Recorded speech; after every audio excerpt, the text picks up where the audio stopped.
हरिः ओम्। मम ध्वनिः श्रूयते वा? आम् आं श्रूयते भगिनि।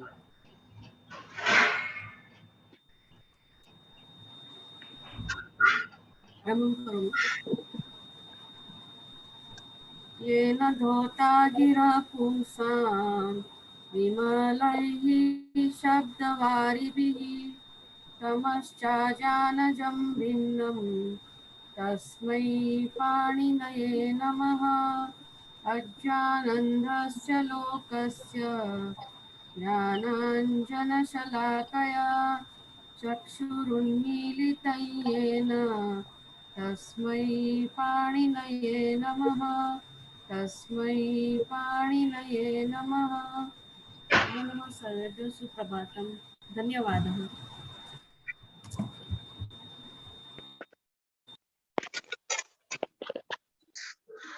सर्वेभ्यो नमो नमः। आज की कक्षा प्रारंभ करते हैं। पूर्व कक्षा में हमारा कहां तक हो गया तो कोई बताएगा?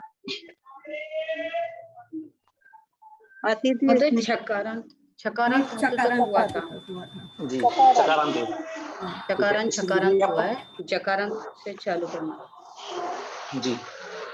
तो अब एक मिनट कवर गान सर्वे कृपया निशब्द भवतु।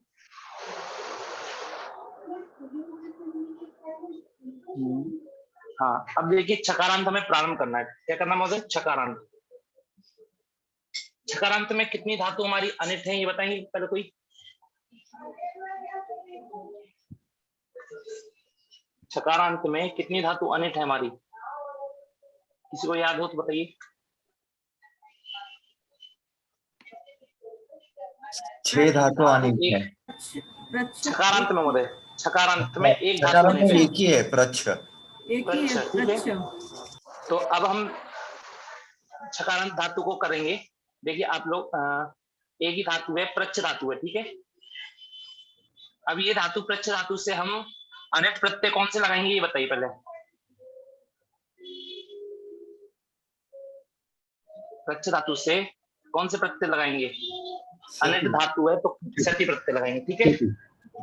हाँ, अब देखिए कि आपका सति लगाने के बाद में प्रच्छ प्लस सति स्थिति घटी, ठीक है। आपको एक सेकंड बस और दीजिए।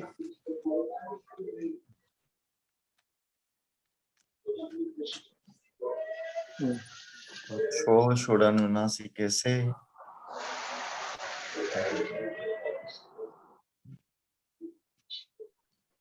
प्रच्छ प्लस सति प्रत्यय, ठीक है। आपका सति प्रत्यय है। अब देखिए एक सूत्र है आपका छो षूड अनुनासिके च, ठीक है। क्या सूत्र आपका? छो षोडनुनासिके च। इस सूत्र, ये सूत्र क्या कहता है मैं आपको दिखाता हूं। ये सूत्र का अर्थ है सबसे पहले कि जितनी भी आपकी इस एक पहले सूत्र को खोल के दिखाइए और थोड़ा लेट हो गया।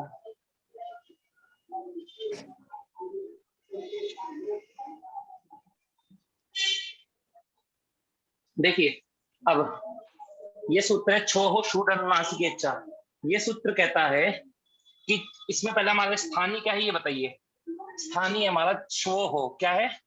छो हो, अर्थात छ और व, ठीक है। तो देखिए छ में च की पढ़ा गया है। ये च कब आता है? जब हम तुक आरंभ करते हैं तब छ में च दिखाई देता है, ठीक है। और व, तो ये सूत्र कहता है, इतना समझ आप ये कह सकते हैं कि छ और व इनके स्थान पर श और ऊठ आदेश होता है। क्या आदेश होता है? श और ऊठ आदेश होता है। छ और व के स्थान पर श और ऊठ आदेश होता है। तो छ के स्थान पर क्या होगा? श, और व के स्थान पर क्या होगा? ऊठ होगा, ठीक है। ठीक है महोदय। हाँ। अब देखिए कब होता है, तो ये सूत्र कहता है अनुनासिके च। अनुनासिके मतलब इस सूत्र में तो अनुनासिक बोल दे, तो अनुनासिक प्रत्यय के परे होने पर और क्वी झलो की अनुवृत्ति आ रही है। किसकी अनुवृत्ति आ रही है? क्वी झलो की। अर्थात अर्थ बना क्वी प्रत्यय के परे होने पर, या झलादि कित गित प्रत्यय की भी है तो झलादि कित गित प्रत्यय के परे होने पर, या अनुनासिक के परिवहन पर या क्विप प्रत्यय के परिवहन पर, ठीक है। इसमें 3 निमित्त है हमारे, कितने निमित्त है? 3 निमित्त है, एक है अनुनासिक, एक है क्विप प्रत्यय और एक है झलादि किद्गित प्रत्यय, ठीक है। अब देखिए ये जो हमारा सति प्रत्यय है ये प्रच्छ धातु है, तो इस च छ के स्थान पर क्या हो जाना चाहिए? श आदेश हो जाना चाहिए। क्या आदेश हो जाना चाहिए? श, तालव्य शकार हो जाना चाहिए। पर कब होता है? जब बाद में या तो अनुनासिक प्रत्यय हो अथवा क्विप प्रत्यय हो अथवा झलादि किद्गित प्रत्यय हो। अब ये बताइए कि ये जो सति प्रत्यय में स है ये अनुनासिक है आपका या क्विप है या झलादि किद्गित है? झलादि है। झलादि है। तो झलादि, इस सा प्रत्यय को झलादि किद्गित प्रत्यय मान करके च और छ के स्थान पर हमने क्या कर दिया? श आदेश कर दिया। क्या कर दिया हमने? श, ठीक है। अब प्रश्न बन गया। अब प्रश्न बनने के बाद में आपको एक सूत्र पढ़ा होगा आपने, वो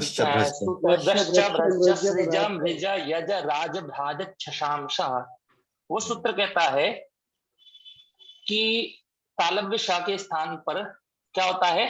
मूर्धन्य शकार आदेश होता है। क्या आदेश होता है? मूर्धन्य शकार। मूर्धन्य शकार आदेश होता है, ठीक है। अब हमने श के स्थान पर हमने मूर्धन्य शकार क्या हो गया? प्रश्न हो गया। अब बताइए यहाँ पर किस सूत्र की प्रवृत्ति होगी? षडोह कसी। षडोह कहसी।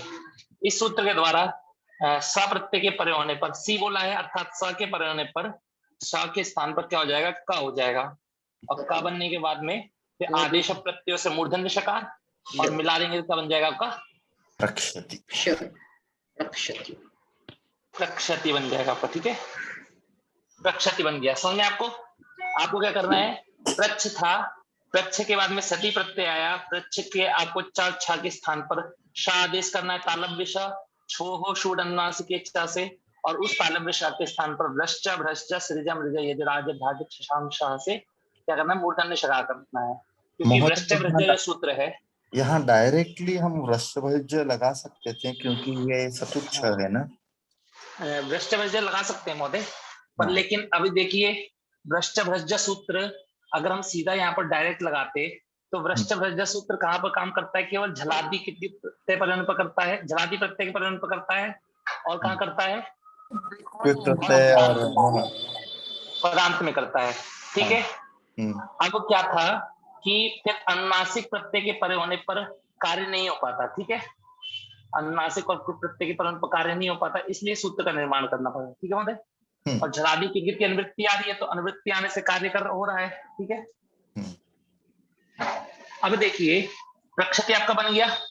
अब इसके अलावा अब चलते हैं आगे। अब धातु आई आपकी, कौन सी धातु आई आपकी? मस्ज। मस्ज धातु है। अब जकारांत धातु प्रारंभ हो रही, कौन सी धातु प्रारंभ हो रही है? जकारांत। अब जकारांत धातु है। अब सूत्र है आपका मस्जी नशोर छली। क्या सूत्र है?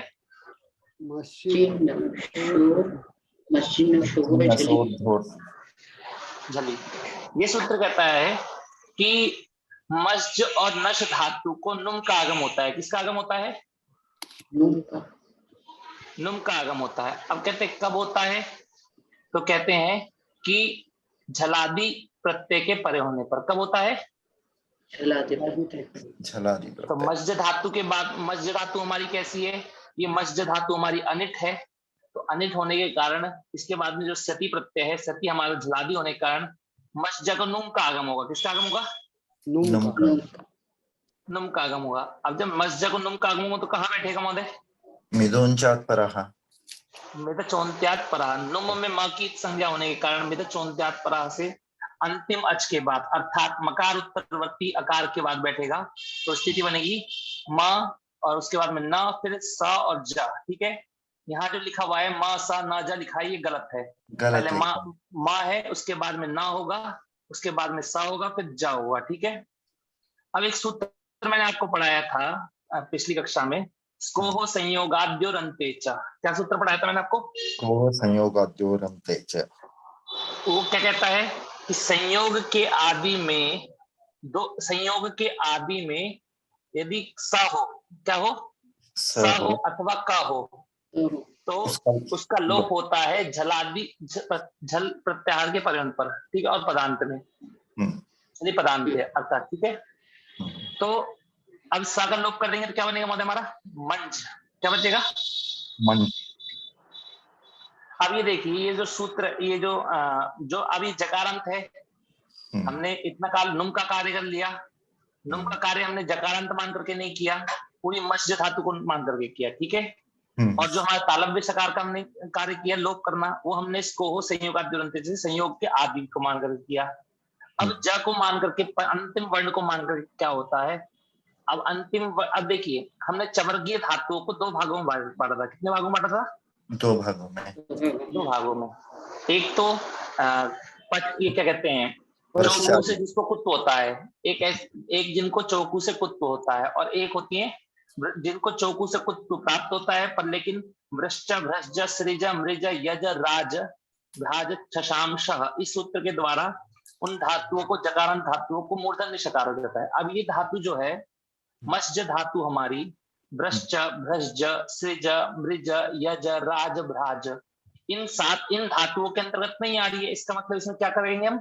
चौकू लगाएंगे, ठीक है।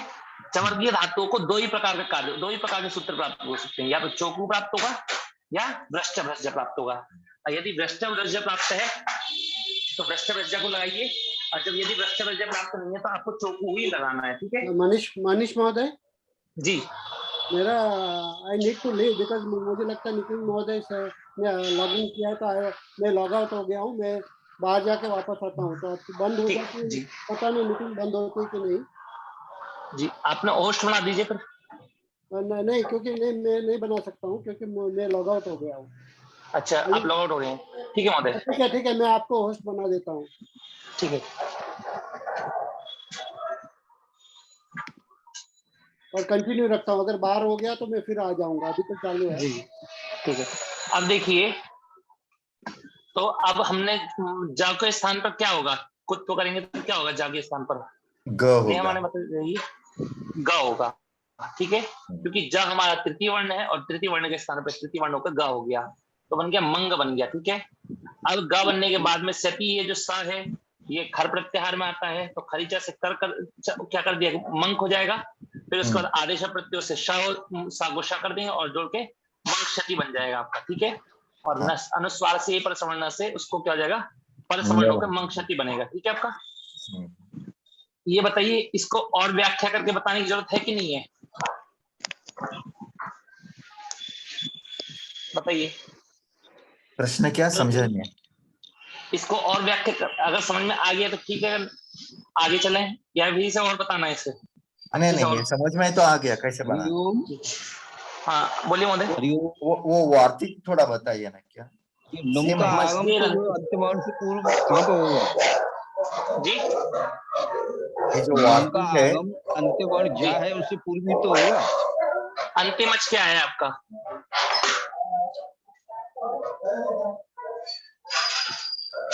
अंतिम क्या है महोदय आपका?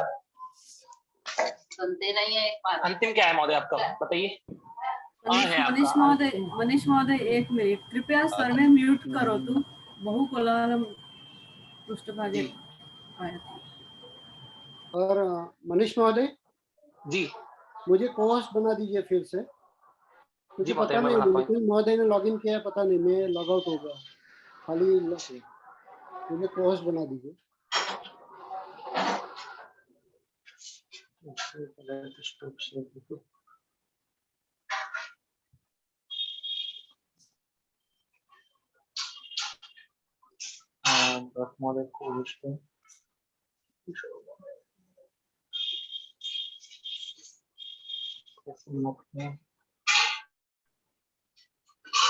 बनाते कैसे महोदय? आप इधर जाइए, पार्टिसिपेंट में जाइए, जी पार्टिसिपेंट में गया, मेरे नाम पे मोर है, वहाँ पे मोर पे क्लिक किया। हाँ, तो वहाँ पे आएगा ऑप्शन, मेक को ऑप्शन नहीं आ रहा कुछ भी। मनीष जी होस्ट है क्या? जी महोदय, एक नितिन महोदय, एक कहाँ गए आप? नमो नमः महोदय। नमो नमः महोदय। भवान् तु सन्देशं प्रेषितवान् यत् अद्य कक्षा न भविष्यति। महोदय विलम्बेन जरूरी अहं काम हो स्नानं गया था, कर्तुं गतवान्। जरूरी काम हो गया था, फिर उसकी वजह से वो कैंसिल हो गया काम। आम्, न कापि वार्ता। तो भवतः कक्षा आरम्भः अभवत् तर्हि अहं मम लागिन् न कृतवान्, जॉइन कृतवान् अपि। तो चलिए चलाते हैं, ऐसी कोई दिक्कत होगी तो बताइए, ठीक है? नहीं, रिकॉर्डिंग कौन कर रहा है? रिकॉर्डिंग आपको रिकॉर्डिंग क्लाउड में करना पड़ेगा। रिकॉर्डिंग मैं कर रहा हूँ महोदय भी। हाँ, रेकॉर्ड टू क्लाउड अहं कर्तुं शक्नोमि, रेकॉर्डिंग करोमि। जी। तो अब देखिए रिकॉर्डिंग चालू है जी। तो हाँ, अब हमारा सूत्र क्या कोई ठीक है, अब आगे चलते हैं। सृज धातु है हमारी, कौन सी धातु है महोदय, मनीष महोदय, जी? ये मस्जिद शोरजली और शोरजली और ये मस्जिद अंत्यात पूर्व नुमुक्तव्य, ये वार्तिक दोनों सेम ही अर्थ के है क्या? मस्जिद अंत्यात पूर्व, अंतिम से पूर्व, नुम वक्तव्य, इसको देखना पड़ेगा महोदय, मैंने देखा नहीं है इसको, पर लेकिन इसमें तो मेरे चौंत्यात पर से नुम आगम हुआ है, तो अंतिम के बाद बैठ के एक मिनट। ओके, हाँ ठीक है महोदय, सही है इसमें बिल्कुल। ये इन्होंने वार्तिक बनाई कि मस्जिद अंत्यात पूर्व नुम वक्तव्य। नहीं, दोनों सूत्रों से एक ही कार्य हो रहा है तो वार्तिक क्यों बनाया गया? सॉरी गलती होगी। यहाँ पर सूत्र था हमारा, क्या सूत्र था हमारा? यहाँ पर सही लिखा है माता जी पुस्तक में, सूत्र था हमारा मस्जिद अशोर झली। इस सूत्र के द्वारा मस्जिद धातु को किसका नुम का आगम होता है। अब नुम का आगम हो रहा है तो कहाँ बैठेगा महोदय? मेरे चौंत्यात पर अंतिम अच के बाद बैठेगा, ठीक है? तो क्या स्थिति होनी चाहिए थी फिर? जैसे हमारा लिख लेता हूँ, लिख कर दिखाता हूँ आपको। तो म स और ज, ठीक है? तो यहाँ पर नुम का आगमन होता है, तो ना यहाँ पर होता था, ठीक है? पर लेकिन अब क्या हुआ कि ये एक वार्तिक बनाई गई, नुम का आगम करते मेरे चौंत्यात से अंतिम अच के बाद माँ के बाद में जो आ है, आ के बाद में ना बैठता। पर वार्तिक ने कहा कि क्या वार्तिक क्या हमारी मस्जिद अंत्यात पूर्वो नुम वक्तव्य, कि मस्जिद धातु को जो नुम होता है वो अंतिम वर्ण से पूर्व में बैठता है। अब अंतिम वर्ण क्या है आपका? ज है। तो ज से पूर्व में बैठेगा तो क्या होगा? बीच में आगे ना आ गया, ठीक है? तो वो सही लिखा था। हाँ, अब देखिए, अब होने के बाद में संयोग के आदि में स, अब आपको स्को संयोग आदि और क्या करना है? स को स का लोप करना है। क्या करना महोदय? स का लोप करना है। तो संयोग के आदि में स है, उसका लोप कर दिया तो बना म ना ज बना। उसके बाद जा को आपने ब्रश चौकू से ग करा, फिर ग को खरीचा से क्या करा? क करा, और बाद में जो स्यति प्रत्यय है, उस स्यति प्रत्यय को आदेश प्रत्यय से आपने क्या कर दिया? क्षति, ठीक है? और जोड़ दिया तो आपने क्या बन जाएगा आपका? मन क्षति बनना था। फिर ये जो न है आपका, हाँ, वो न हो गया। आपने नश्चापदांत से जली से अनुस्वार किया, और अनुस्वार से ये परसवर्ण से क्या कर दिया आपने? उसको परसवर्ण करके न कर दिया, तो क्या बन गया आपका? मंग क्षति बन गया। समझ में आपको? हाँ।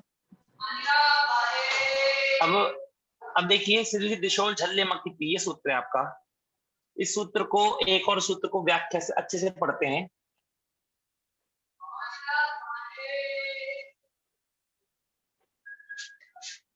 दो सूत्र हैं ये आपके, एक है सृज दृशोल झल्ले मक्की और एक है अनुदात्तस्य चर्दुपदस्यान्यतरस्याम। ये दो सूत्र हैं आपके, ठीक है? इन दोनों सूत्रों को समझते हैं। देखिए, दोनों सूत्र एक ही कार्य करते हैं। क्या कार्य करते हैं महोदय?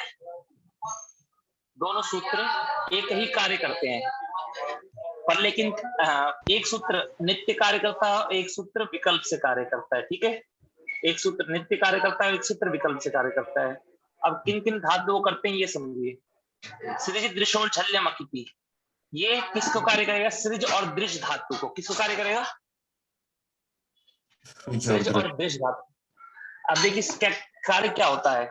ये सूत्र कहता है सृज और दृश धातु को झलादि प्रत्यय के पर, झलादि कित प्रत्यय के परे होने, वो सॉरी झलादि प्रत्यय के परे होने पर, क्या कौन सा प्रत्यय परे होने पर?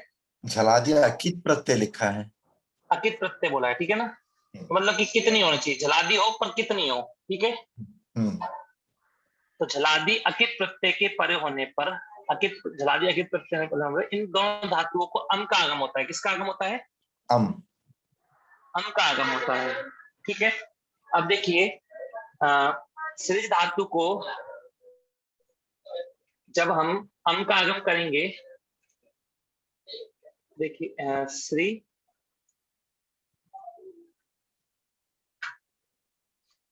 सृज और कौन सी धातु महोदय? दृश्य, ठीक है। ये दो धातु हैं, इनको जब नुम का आगम करेंगे आप, तो नुम का आगम कहाँ होगा बताइए? अम का आगम, सॉरी, अम का आगम कहाँ होगा? अम में, अम आगम में माँ की संज्ञा है, माँ की संज्ञा होने के कारण अंतिम अच के बाद बैठेगा। अंतिम अच क्या है हमारा? मेरे चौंत्यात प्रहस के द्वारा अंतिम अच हमारा री, और री के बाद में अब अम का क्या बैठा? अ बैठा। क्या बैठा माते? अ बैठा, ठीक है। और जो दृश्य धातु है, दृश्य में भी अंतिम अच री, तो री के बाद में बैठा तो क्या बैठा? अ बैठा। हाँ। क्योंकि अम में माँ की संज्ञा होगी हलंत्यम से, तो अ शेष रह गया, अब अ बैठा। अब देखिए ये सृज धातु है, इसको क्या हो जाएगा? अब री है और अ है, अब कौन सी संधि प्राप्त होगी बताइए? री और अ में कौन सी संधि प्राप्त होगी बताइए?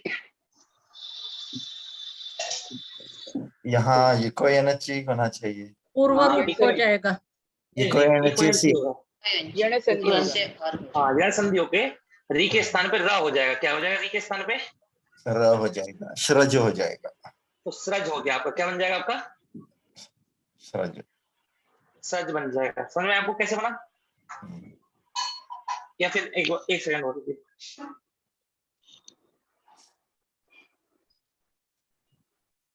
ये देखिए, अब सृज धातु थी, धातु क्या थी हमारी?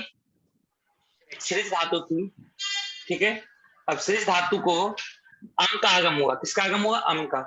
अम का आगम है माँ की संज्ञा में चौंत्यात्परा से अंतिम अच के बाद बैठेगा, तो अंतिम अच क्या हमारा? री। री के बाद में अ बैठा, अम आगम बैठा हमारा। अब अम में जो अ है, री के बाद में है, तो क्या हो जाएगा? इको एनर्जी से री को क्या हो गया? याद करके क्या होगा? रा बच गया। और जब हमने मिलाया तो सा रा मिलकर के बन गया स्रा, और आ मिलकर के क्या बन गया आपका? सृज बन गया आपका। क्या बन गया? सृज। और दृश्य में क्या बनेगा? दृश्य। दृश्य में क्या बनेगा? दृश्य, ठीक है ना। तो दृश्य में दृश्य बन गया आपका। तो कैसे बना आपको समझ में आया? सृज था, आपने अम आगम किया, अम आगम होने के कारण उसको गुण होकर के क्या, उसको यण होकर के क्या हो गया? सृज बन गया। दृश्य को दृश्य बन गया आपका, ठीक है। ये सूत्र देखिए, तो सृज धातु, इस सूत्र का अर्थ क्या है?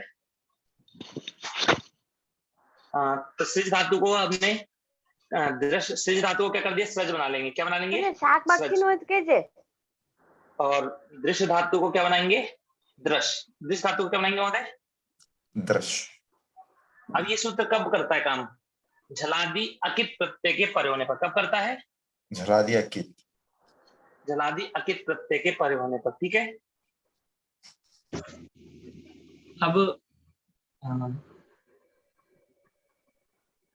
अगला सूत्र है हमारा, अगला सूत्र क्या है? अनुदात्तस्य चड्डुपधस्यान्यतरस्याम। क्या सूत्र महोदय बताइए, क्या सूत्र है? अनुदात्तस्य, मोबाइल में नहीं देख पा रहे, वो बहुत अनुदात्तस्य चड्डुपधस्यान्यतरस्याम, ठीक है। तो ये सूत्र कहता है, ये भी वही कह रहा है जो हमने क्या करता है, ये अम का आगम करता है, ठीक है। पर कब करता है? ये देखिए, ये कहता है कि अनुदात्त धातु को, किस धातु को? अनुदात्त। अनुदात्त धातु जो ऋदुपद होनी चाहिए। कैसी होनी चाहिए? ऋदुपद अनुदात्त धातु को अम का आगम होता है विकल्प से। क्या बोला इसने? मेरे साथ बोलिए। अनुदात्त ऋदुपद धातु को, अनुदात्त ऋदुपद धातु को अम का आगम होता है झलादी अकित प्रत्यय के परे होने पर। विकल्प से। अंतागम होता है अंतागम होता है झलादि अकित प्रत्यय परे होने पर विकल्प से। विकल्प से। ठीक है, अब देखिए बात ये उठती है कि यहाँ पर हमारी कौन कौन सी धातु हमारी झला क्या कहते हैं अनुदात ऋतुपद अनुदात है। कैसी है? ऋतुपद अनुदात का मतलब आपको समझ में आता है? उपधा में रू हो, हाँ, उपधा में रू हो और अनुदात उपधा का रू, अनुदात। उपधा में री होना चाहिए और री क्या से अनुदात होना चाहिए। तो कहते हैं ये हमें कैसे, ये तो चलो ठीक है, तो आपने बता दिया कि ऐसी धातुओं को ये विकल्प से अनुदान करता है। अब ये ऐसी धातु होती कितनी कौन सी है, कितनी होती है? तो कितनी धातु है? 6 धातु है। कितनी धातु है? 6 धातु है। उन 6 धातुओं को नोट करिए आप। लिखिए, एक सेकंड। द्रप्ता,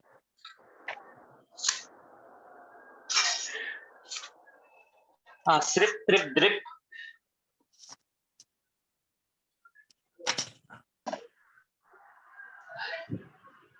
सृप, एक मैं आपको स्क्रीन पे दिखाया था। 659 दिख रहा है आपको? ये दिख रही है आपको धातुएं लिखी है? सृप त्रिप द्रिप स्पृश मृश कृश, ये 6 धातुएं आपकी। कितनी धातुएं? 6 धातु। ये 6 धातुएं हैं। इन 6 धातुओं को आपको क्या करना है? अम का आगम करना है। किसका आगम करना है? अम का आगम करना है। और कब करना है? झलादि अकित प्रत्यय के परे होने पर विकल्प से। ठीक है, अब इनको, अब देखिए धातु पहले क्या है? सृप है आपकी। कौन सी है? सृप। सृप त्रिप सृप त्रिप त्रिप सृप त्रिप द्रिप स्पृश स्पृश ब्रश मृष कृश और कृश। ठीक है, ये 6 धातुएं हो गई आपकी। अब इन 6 धातुओं को अम का आगम होगा तो कहाँ होगा? अंतिम अच के बाद होगा। कहाँ होगा महोदय? अंतिम अच के बाद। अंतिम अच के बाद। तो जब सृप में अंतिम अच क्या है हमारा? री है, तो री के बाद में अ बैठाएंगे और इको एनर्जी से यण करके क्या बन जाएगा हमारा?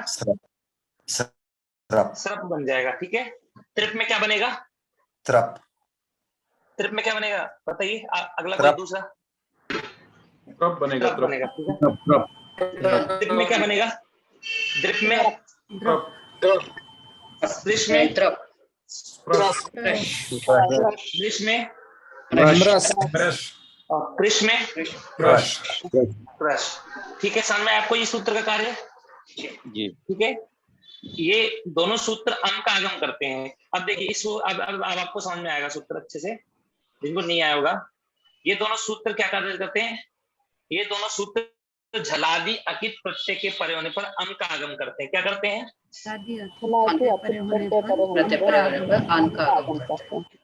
ठीक है, एक नित्य करता है और एक विकल्प से करता है। जो सृजित दृश्यो झल्य मकीति सूत्र है ये नित्य करता है, और ये सूत्र नीचे वाला जो सूत्र है कैसे करता है? ये विकल्प से।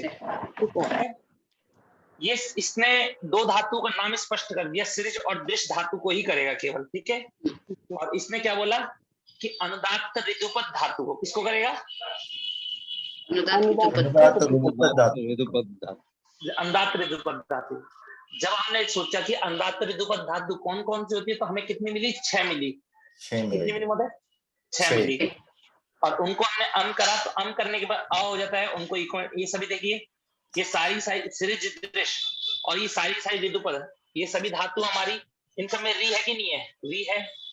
और इन सब के री के बाद में अम होगा तो अम का अ बचेगा, और इको एनर्जी से यड़ कर दीजिए तो सृज में सृज, दृश्य में दृश्य, और सृप में सृप, त्रिप में त्रप, द्रिप में द्रप, स्पृश में स्पृश, मृश में मृश और कृश में कृश।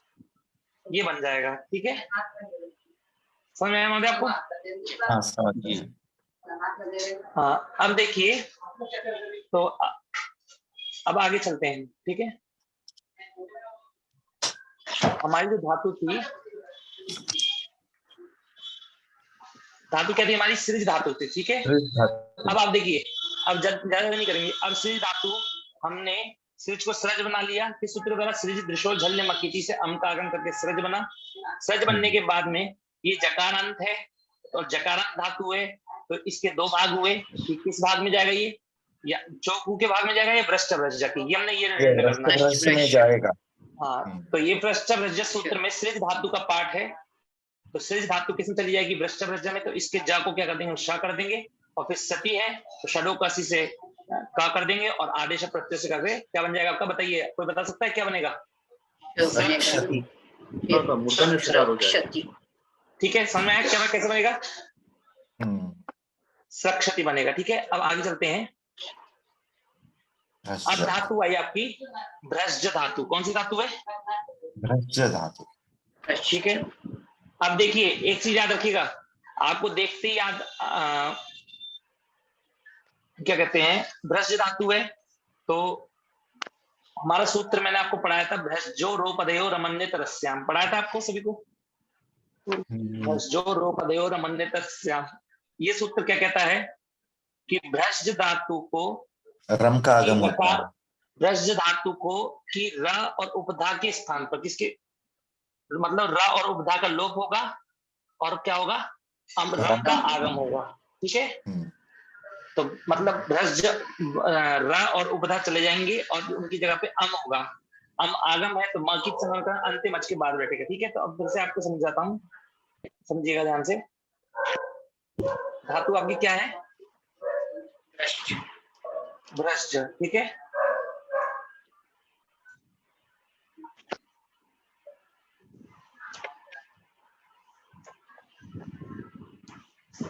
भ्रज धातु है आपकी, ठीक है। अब भ्रज धातु में ये सूत्र कहता है रोपधयो हो। क्या कहता है? रोपधयो हो। तो जो पहला पद है भ्रज, इससे हमें पता लगा कि ये सूत्र भ्रज धातु में काम करेगा। भ्रज धातु में भी क्या कहाँ काम करेगा? तो इसने बोला रकार और उपधयो हो, रोपधयो हो, रकार और उपधा में। तो र और उपधा के स्थान पे कार्य करेगा ये सूत्र हमारा, ठीक है। र तो हमारा क्लियर है, उपधा क्या है हमारी? स। उपधा क्या है? स। अलंत्यात्पुर उपधा से स हमारा उपधा है। अब इन दोनों के स्थान पर, इन दोनों मतलब ये दोनों हट जाएंगे, इन दोनों के स्थान पे क्या होगा? रम आगम होगा। आगम है तो कहाँ होगा? अंतिम अच के बाद होगा। कहाँ होगा? तो आगम किया तो रा बच्चा, और रा मिला दे तो क्या बन गया आपका? भज्ज बन गया। क्या बन गया आपका? पूरा आएगा। मनीष महोदय, र और स दोनों की जगह पे नहीं होगा, क्योंकि ये बोलता है र और स उपधा दोनों की जगह पे किया ना महोदय हमने?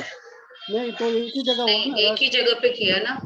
ये पहले वाला र की जगह पे भी आएगा क्या? र नहीं, देखिए ना, ये सूत्र कह रहा है भ्रजो रोपधयो रमन्यत रस्याम, ठीक है।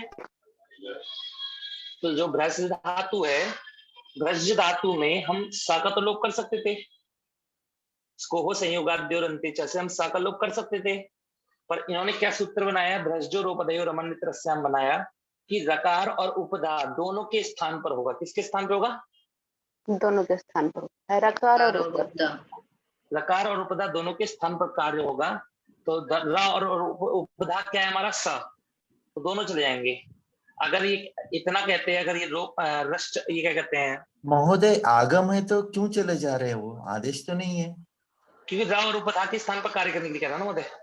हाँ, लेकिन आगम है ना, उनको हटा के तो नहीं आएंगे। तो वही मुझे प्रश्न वही हुआ है कि दो आगम क्यों नहीं हो रहे, र के स्थान पे और उपधा के स्थान पे? क्योंकि ये सूत्र, या तो सूत्र का मीनिंग यहाँ सही नहीं है, कुछ तो मतलब क्लियर नहीं आ रहा है। ठीक है, एकल आगम होता है। अस्य भ्रज अस्य धातु रेपस्य तथा उपधा वर्णस्य आधातु प्रत्यय परे विकल्पेन रम इति आगमः भवति। अत्र बिंदुद्वय स्मर्तव्यम्। तो रम अयम मित आगमः अस्ति, अतः मिदचोन्त्यात् परः इत्यनेन अयम अंतिम स्वरात् अंतरम आगच्छति। तो जैसे मतलब पढ़ा कि रम में मौखिक संज्ञा तो अंतिम अच के बाद बैठेगा, ठीक है। और यद्यपि रम इति आगमः अस्ति तथापि अस्मिन् सूत्रे स्थानिनौ स्पष्ट रूपेण निर्दिष्टौ स्तः, अतः अस्मिन् आगमे कृते निर्दिष्टयोः स्थानयोः नोः लोपः भवति, ठीक है। ये सूत्र वही कह रहा है बात जो मैंने कहा कि भ्रज धातु इन रा और उपधा के स्थान पर कार्य करता है, ठीक है। अब रा, इस सूत्र में स्पष्ट लिखा है कि रा और उपधा के स्थान पर कार्य होना है। क्या लिखा है महोदय? रूपद्वयोः रा और उपधा के स्थान पर कार्य होना है, करना है। हाँ। इसमें लोपा की अनुवृत्ति भी आ रही है, ऐसे कह रहे हैं लोपा। लेकिन महोदय ये आगम है तो उनको हटाएगा क्यों?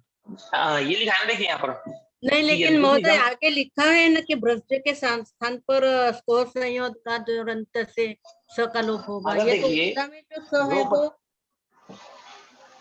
अभी बात समझिए पहले कि भ्रज धातु में इसमें रोपधयो पाठ पढ़ा गया कि नहीं पढ़ा गया? रोपधयो में क्या कौन सी विभक्ति हमारी? षष्ठी विभक्ति है।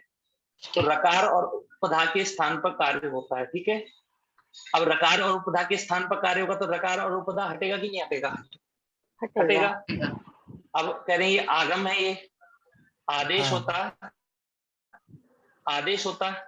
तो कोई दिक्कत नहीं है हमें। पर हाँ। आदेश होता तब भी तो आपको दिक्कत आती कि आप कहाँ बिठाएंगे उसे। अगर आदेश होगा तब भी तो आपने दो वर्णों के स्थान पर हटाया उसे, तो आपको ये प्रॉब्लम खड़ी होती कि नहीं होती कि हम किसके स्थान पर बिठाएं, हाँ। ठीक है। तब इन्होंने रम को ये क्या है, रम आगम बनाया कि माँ की संज्ञा तो अंतिम अच के बाद बैठेगा। तो क्या इसका अर्थ मतलब ये बना कि रकार और उपधा के स्थान पर मतलब उन दोनों का लोप हो जाएगा। उन दोनों का क्या हो जाएगा? लोप हो जाएगा। एक तरीके से कहा जाए तो मतलब कि रकार और उपधा के स्थान पर करेगा तो रकार और उपधा चले जाएंगे। ऐसे और उनके निर्दिष्ट स्थान पर- कौन निर्दिष्ट करता है? ऐसे निर्दिष्ट तो नहीं किया सूत्र में कि रोपधेयो पढ़ाया गया कि नहीं पढ़ा गया महोदय? हाँ, वो तो जगह बता दिया, पर हाँ, कि र और उपधा उनको के स्थान पर कार्य होता है। हाँ, लेकिन उनका लोप होना चाहिए ऐसे तो लिखा नहीं ना किसी में। नहीं, लोप नहीं लिखा, उनके स्थान। देखिए हम क्या करते हैं, हम आगम होने की वजह से उनको भी रखना है ना। आगम की वजह से उनको आगम है तो मित्रवत होता है। पर हाँ। इन्होंने इस रोपधयो स्पष्ट निर्देश किया है कि रकार और उपधा के स्थान पर होगा कार्य, अर्थात उन रा और उपधा का लोप होगा, ठीक है। लोप तो आदेश हो गया ना। हाँ, आदेश। मतलब इन्होंने लिखा है ना यहाँ पर, यद्यपि रम इति आगम अस्ति, जो आप प्रश्न कर रहे हैं कि रम तो आगम है हमारा, क्या तथापि फिर भी अस्मिन सूत्रे, इस सूत्र में स्थान स्पष्ट रूपेण निर्दिष्टा स्तः, जो स्थानीय हमारा स्थानीय क्या है, रोपधेयो, इसका स्पष्ट रूप से निर्देश किया गया है, ठीक है, कि रा और स इन दोनों के उपधा के स्थान पर कार्य होगा, ठीक है। तो अतः अस्मिन आगमे कृते, कि आगम करके निर्दिष्टयो हो, निर्दिष्ट जो वर्ण है उनका क्या करना है, उन स्थानियों का क्या करना पड़ेगा, हमें लोप करना पड़ेगा, ठीक है। लोपः भवति, समझ में आया? अगर इसमें ये लोप नहीं करना होता, ठीक है, तो केवल इतना सूत्र बनता, भ्रष्टो रमण्यतरस्याम। क्या बनता? कि भ्रष्ट धातु को रम का आगम होता है। क्या बनता है महोदय? भ्रष्ट धातु को रम का आगम होता है। पर इन्होंने सूत्र बनाया कि भ्रष्ट धातु के रा और उपधा के स्थान पर रम का आगम होता है। जब उपधा के स्थान पर, इन दोनों के स्थान पर कार्य होगा तो ये दोनों हटेंगे, और आगम होता है उसको हम स्थान बताने के लिए कि आगम कहाँ बैठे, इसलिए हम करते हैं, ठीक है। तो आज दो के स्थान पर कहाँ बैठेगा, इसलिए रम आगम है तो अंतिम अच के बाद बैठेगा, ठीक समझ में आपको? अंतिम अच के बाद। अब आपका देखिए सा का लोप कर दिया आपने और रा का लोप कर दिया, तो क्या बना आपका? भर्ज हो गया आपका। और अब रम आगम करा तो कहाँ बैठेगा महोदय? अंतिम अच के बाद बैठेगा, ठीक है। तो क्या बन जाएगा आपका? भर्ज बन जाएगा। क्या बन जाएगा महोदय?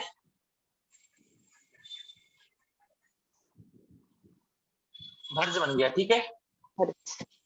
अब भर्ज बनने के बाद में, अब इसके बाद में कौन सा प्रत्यय आएगा बताइए? सती प्रत्यय आएगा, ठीक है। अब अभी भी चवर्गीय अंत धातु चल रही है, तो ये बताइए चवर्गीय है तो ये भ्रष्ट भ्रष्ज पाठ है कि नहीं है? भ्रष्ट भ्रष्ज, इसका मतलब इसको शा करेंगे। प्रक्रिया आपको पता ही है, शा करना है आपको, मूर्धन्य शकार करना है, उसके बाद उसको क कर लेना है, उसके बाद जो आगे जो स है इसको मूर्धन्य शकार कर लीजिएगा और जोड़ देंगे तो क्या बन जाएगा आपका? भक्षति। भक्षति, ठीक है। भक्षति क्या बन जाएगा आपका? भक्षति। भ्रक्षति बनता है। भरक्षति, ठीक है, समझ में आपको? अब नहीं, ये भ्र सूत्र बनना चाहिए, भ्र बनना चाहिए। रक्षति भर बनेगा महोदय। रक्षति लिखा हुआ है यहाँ पे, एक मिनट, इसको संयोंदा भ्रज है ना भरक्षति महोदय, इसलिए भ्रक्षति ही बनेगा। नहीं महोदय, वो जो भ्रक्षति जो भ्र बोल रहे हैं ना भ्र आप, है। मेरी बात समझिए महोदय, अभी आप भरक्षति बनेगा आपका, क्या कहा मैंने? भरक्षति बनेगा, ठीक है।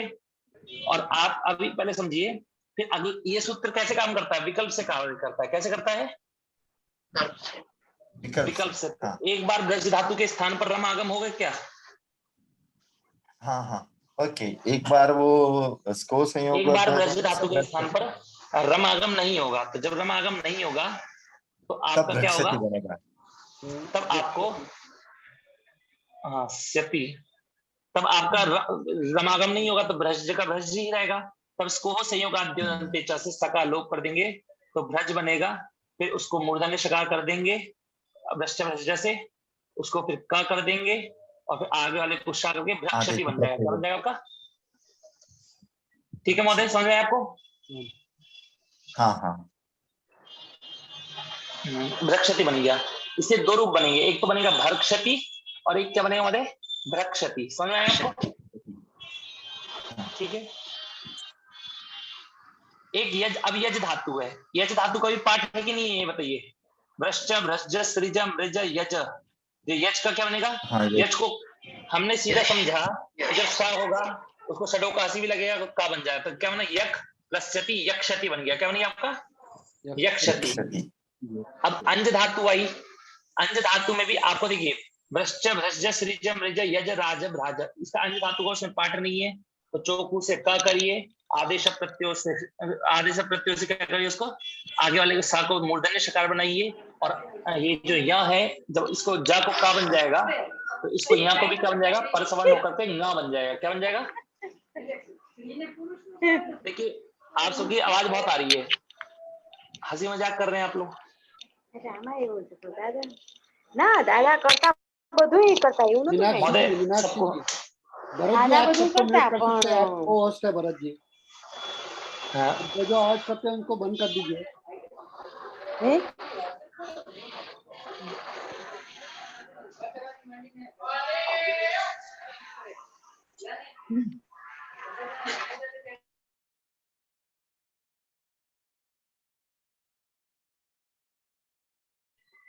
हरिओम, मेरी आवाज आ रही है महोदय? हाँ आ रही है महोदय। जी ठीक है मैंने सबको म्यूट कर दिया है। जी। तो अब देखिए, जो आवाज करते हैं उनको म्यूट करिए भरत जी। अब अंज धातु है, अब अंज धातु में जब सेट होगी तो अंज प्लस इष्यति अंजिष्यति बन जाएगा। ठीक है महोदय? अब देखिए अज धातु आपकी कौन सी धातु आई? अज। आपने क्या पढ़ा था? अज धातु को क्या होता है? अजेर व्यघय अपो हो, कि अज धातु के स्थान पर बी आदेश होता है घय और अप इन आर्धातु प्रत्ययों को छोड़ करके, तो वी हो जाएगा। और जब बी बन जाएगा तो क्या हो जाएगा? बी को गुण कर देंगे और गुण करने के बाद में फिर आदेश प्रत्यय को हो से क्या कर देंगे उसको? शकार करें। हाँ, मतलब आदेश प्रत्यय से शा करके वेक्षति बन जाएगा आपका। ठीक है। अब देखिए मृज धातु आई आपकी, कौन सी धातु है? मृज धातु उकारांत है, मृजु है। ठीक है ना? तो उकारांत होने के, दीर्घ उकारांत होने के कारण, मतलब दीर्घ उकार उदित होने के कारण इसकी ये मृज धातु होने के कारण मृज धातु से क्या होगी? वृद्धि होगी। क्या होगा महोदय? मृज धातु को वृद्धि होगी, पर इट आगम कैसे होगा? विकल्प से होगा। मृज धातु को वृद्धि होगी पर इट आगम विकल्प से होगा। तो मृज धातु है आपकी, एक बार मृज को वृद्धि तो होनी है, कि होगी कि नहीं होगी बताइए? दोनों पक्षों में होगी वृद्धि। मृज से एक पक्ष में आपको स्थिति लगाना है, ठीक है, और एक पक्ष में क्या लगाना महोदय? इष्यति। एक पक्ष में इष्यति लगाना है आपको। ठीक है।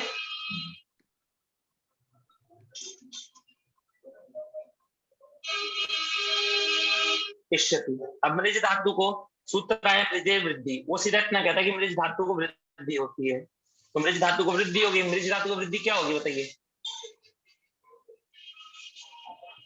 मार्ज मार्ज मतलब आर हो जाएगा, ठीक है। वृद्धि होके आर हो गया तो मार्ज बन गया। इस नीचे वाले के स्थान पे भी होके तो मार्ज बन गया। अब देखिए इसको जोड़ देंगे तो क्या बन जाएगा, मार्ज प्लस इस क्षति क्या बन जाएगा महोदय, मार्जिष्यति। मार्जिष्यति, ठीक है। और जब मार्ज प्लस क्षति में क्या करेंगे, भ्रश्च भ्रज सृज मृज पाठ है कि नहीं है, मूर्धन्य शकार हो गया। तो मूर्धन्य शकार करेंगे। मूर्धन्य शकार के बाद में फिर आदेश प्रत्ययो हो, सॉरी मूर्धन्य शकार करेंगे। मूर्धन्य शकार के बाद में षडोकासी करेंगे और षडोकासी करने के बाद में फिर आदेश प्रत्ययों से का को श कर देंगे, मतलब दंत शकार को मूर्धन्य शकार के मार्ग क्षति बन जाएगा। क्या बन जाएगा आपका, मार्ग क्षति। ठीक है।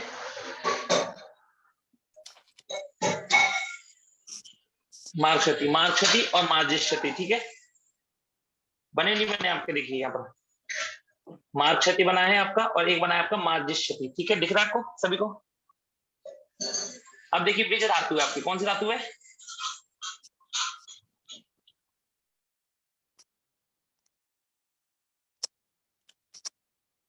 हेलो, हाँ मैंने, मनीष महोदय आपने आपको अनम्यूट कर लीजिए, आपका आवाज नहीं आ रही है। हाँ बीज धातु महोदय। हाँ अब आई धातु हमारी बीज धातु। बीज धातु कैसी है हमारी, सेठ है। कैसी है, सेठ है। पर लेकिन हमने एक चीज क्या पढ़ी है कि बीज धातु, हमने एक अधिवेश पढ़ा था कि बीज धातु को क्या होता है, बीज धातु के बाद में यदि कोई सेठ प्रत्यय है, बीज धातु के बाद में यदि कोई सेठ प्रत्यय है तो वो सेठ प्रत्यय मितवत होता है। कैसा होता है वो सेठ प्रत्यय, मितवत। तो बीज धातु हमारी कैसी है, बीज धातु हमारी सेठ है। कैसी है, सेठ है, ठीक है। तो सेठ होने के कारण बीज है और सेठ है, तो सेठ होने का इष्यति आएगा, इष्यति आया आपका, ठीक है। अब यहाँ पर प्रश्न होता है कि बीज धातु को के बाद में इष्यति प्रत्यय है तो बीज धातु सेठ है, बीज धातु के बाद में सेठ प्रत्यय, तो सेठ प्रत्यय ये प्रत्यय कैसा हो जाएगा, नित्वत हो जाएगा। कैसा हो जाएगा महोदय, नित्वत। नित्वत हो गया। अब नित्वत होने के कारण यहाँ पर पहले पुगंत लघु पदस्य से गुण होकर बेज बनना चाहिए था, पर अब क्या होगा, जब नित्वत हो गया तो किन्हीं रीचा से निषेध होकर क्या बन जाएगा आपका, विजय रहेगा, विजिष्यति बन जाएगा। क्या बन जाएगा महोदय, विजिष्यति, ठीक है। और उत्सर्ग लगा दिया तो उद्विज, क्या बन जाएगा, उद्विजिष्यति, ठीक है। अभी देखिए ध्यान दीजिएगा कि जितनी भी धातु बताई है मैंने, जकारांत धातु बताई है, देखिए जो भी आपकी ऊपर से आज चल रही है, मस्ज नज मस्ज सृज, ठीक है, और ये भ्रज यज अंज, ये सारी धातुएं जो ये विशेष धातु है जकारांत में, ठीक है। इनके अलावा आपकी जो भी जकारांत में अनिट धातु होगी उसमें आपको क्या करना है, उन सभी धातुओं को आपको चौकू से कुत्तु करना है। सभी धातु को चौकू से कुत्तु करेंगे तो क्या बन जाएगा, ग बनेगा। फिर खरीचा से चर कर दीजिए तो क्या बनेगा, क बनेगा, ठीक है। और फिर आदेश प्रत्ययों से जो स है इसको मूर्धन्य शकार बनेगा, त्यक्षति, त्यक प्लस क्षति त्यक्षति, भग प्लस क्षति भक्षति। इस प्रकार आपको सारी अनिट धातुएं बना लेनी है, ठीक है। जब आपकी तवर्गीय अंत धातु आएंगी, कौन सी धातु आएंगी, मनीष महोदय ये उद कहाँ से आ गया, उपसर्ग है, उपसर्ग है, उपसर्ग, ठीक है, वो तो उपसर्ग है आपका। अब देखिए तवर्गीयांत धातु आई आपकी। तवर्गीयांत धातु में हम क्या करते हैं कि अद प्लस क्षति है, ठीक है। तो हमने पढ़ा था ता था द ध, इनके स्थान इनको सा, इनसे परे यदि सा प्रत्यय होगा तो कोई विशेष कार्य नहीं होता, ठीक है। तो क्या कर देंगे हम, केवल खरीच सा प्रत्यय मिलेगा तो खर में आता है सा, तो खरीच से चर कर देंगे तो अद को क्या बन जाएगा, अत बन जाएगा। क्या बन जाएगा, अत।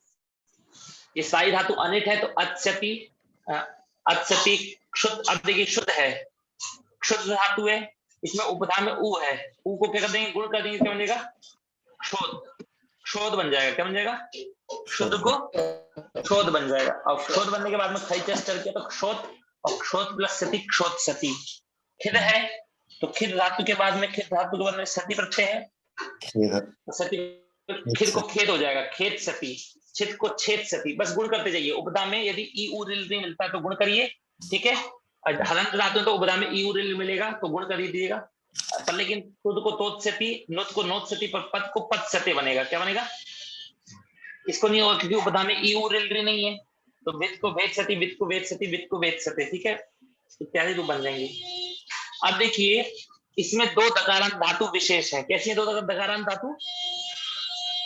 विशेष। विशेष मतलब विशेष ज्यादा कुछ नहीं है, बस वो है कि वो वेट है। क्या है वो? वेट है। वेट होने के कारण एक बार इडागम होगा और एक बार इडागम नहीं होगा।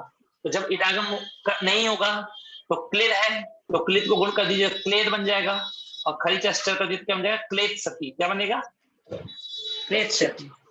और जब क्लिद धातु को हम इत का आगम कर देंगे तो क्लिद प्लस इष्यति, क्लिद को गुण कर देंगे तो क्लेद, क्लेद प्लस इष्यति क्या बन जाएगा? क्लेदिष्यति। स्यंद धातु में भी इस प्रकार होगा। स्यंद है, स्यंद धातु है, तो इसमें हम खरीच अस्टर कर देंगे, उपधा में गुण तो नहीं होगा, ठीक है, पर खरीच अस्टर हो जाएगा तो स्यंदस्यति, और जब इडागम होगा तो स्यंदिष्यति, ठीक है। अब चलते हैं आगे। हमने सूत्र पढ़ा था आपने याद, अब आई हमारी कृत, चित, छित, त्रित, नृत, ठीक है। ये धातु आई आपकी, ये धातु इनमें आपने पढ़ा था, मैंने आपको बताया था कि इन धातुओं को विकल्प से क्या होता है? इडागम होता है। क्या होता है इन धातुओं को विकल्प से? इडागम होता है, क्योंकि कृत, चित, छित, त्रित, नृत ये पांचों धातुएं हमारी अनिट हैं। कैसी हैं? अनिट है। अनिट होने के कारण इन पांचों धातुओं को क्या प्राप्त था?